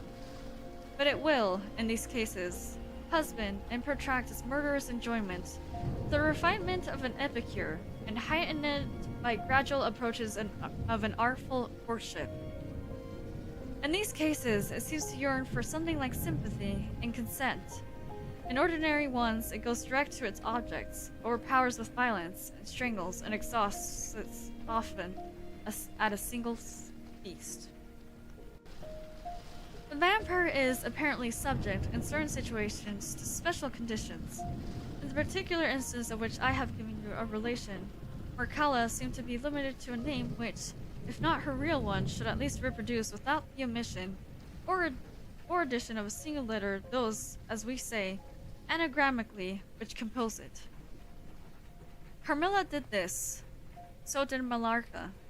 My father related to the Baron Mordenberg, who remained with us for 2 or 3 weeks after the expulsion of Carmilla, the story of the Moravian nobleman, the vampire at Karstein churchyard, and then he asked the Baron how he had discovered the exact position of the long-concealed tomb of the Countess Marcalla.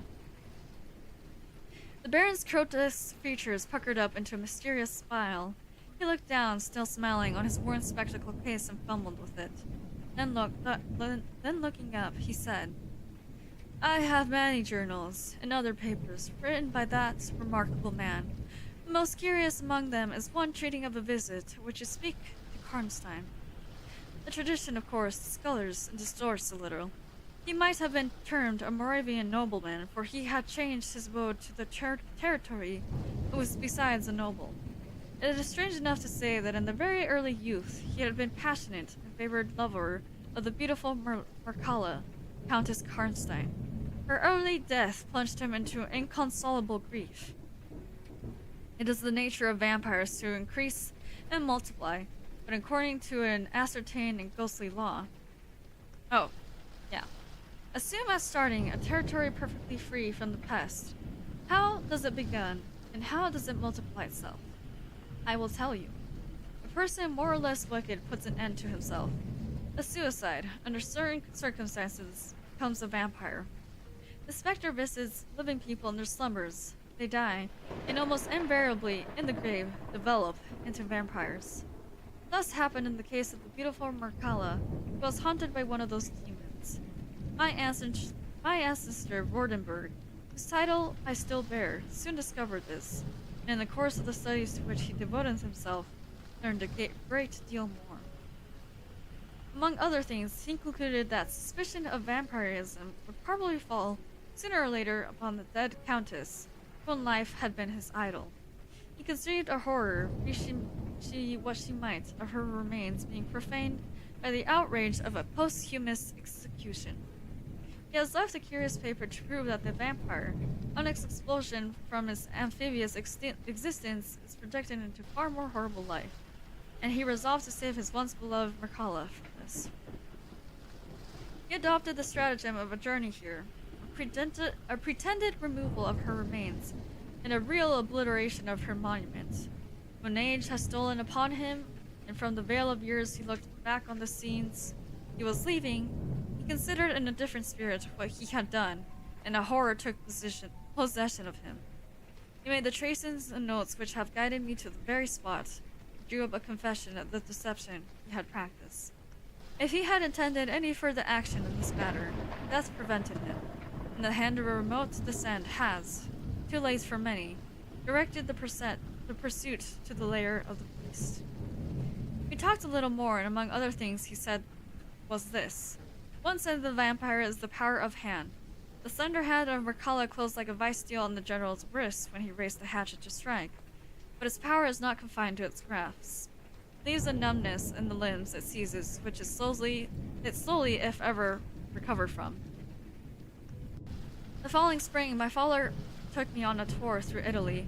We remained away for more than a year. It was long before the terror of recent events subsided, and to this hour, the image of Carmilla returns to memory with ambiguous alternations. Sometimes a playful, languid, beautiful girl, sometimes the writhing fiend I saw in the ruined church, and often from a reverie I have started, fancying I heard the light step of Carmilla at the drawing room door. The end. And there you have it, folks. Sheridan Le Fanu's Carmilla, read by yours truly, with lots of pauses in between. I apologize for all of that. But we did it. We have reached the end. Yippee! I hope you guys enjoyed my special Halloween streams today. Though I did not defeat No I'm Not a Human, I at least finished reading Carmilla. Yeah, it's definitely just copied from the first arc of JoJo's unoriginal. What? This came out way before JoJo's Bizarre Adventures. What are you on about? This is very original, actually. Even more original than Dracula itself. Can you believe? Well, now you can, even if you didn't believe.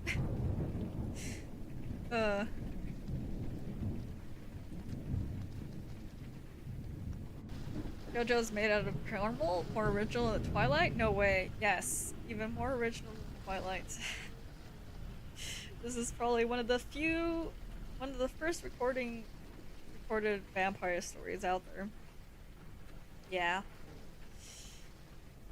I hope you guys enjoyed the story, and my storytelling methods, whatever those were. I don't even know what I was doing half the time, honestly. But I hope you guys enjoyed that for this little Halloween special. Yeah, next we make Carmilla fanfiction.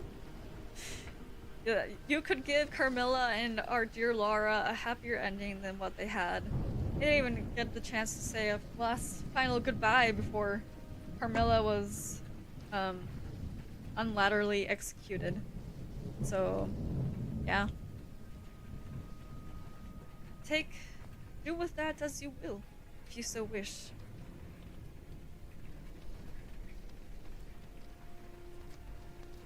But the whole first 70% is steamy saucy fanfiction already. There are so many kisses. I know. The thing is, I can't tell if the kisses were like on the cheek, on the lips, on the forehead. Like, it never described, or like it rarely described when the kisses were, and most of the time it was on the cheek. But other times, I don't know, man. Oh wait, no, there was one like passionate makeout scene that she kind of dreamed about. At some point in the story. I mean, yeah, the beginning part was pretty... Yeah, I don't know what that was about. We had them as the characters and what the light burns. Oh my gosh. I mean, it usually specified that it was on the cheek, but then it was like all over and continuing down the neck and stuff. True.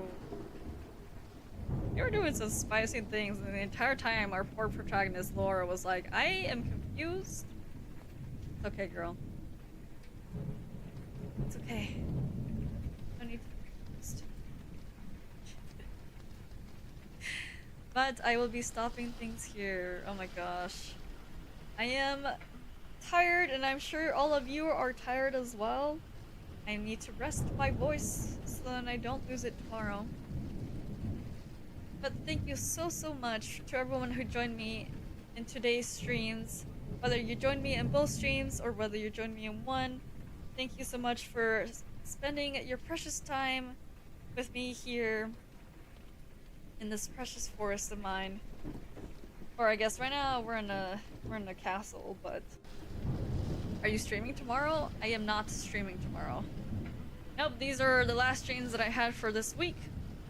So I will see you guys all next week. Thank you so much for visiting this corner of the forest. I hope you guys all have a lovely rest of a Halloween night. Wait a sec, why is it raining inside this building? I just noticed. It's always been raining. It has never stopped raining. I need to call a plumber. It has always been raining. It has never stopped raining. Anyways. Thank you so much for visiting this corner of the forest, and I will see you guys all next week for our community Goose Duck night. And also probably another What the Light Burns stream where we will be designing Cleo, our next villain. So I hope you guys look forward to that. To our storytelling with Nats. But for now, see you all next time. Goodbye!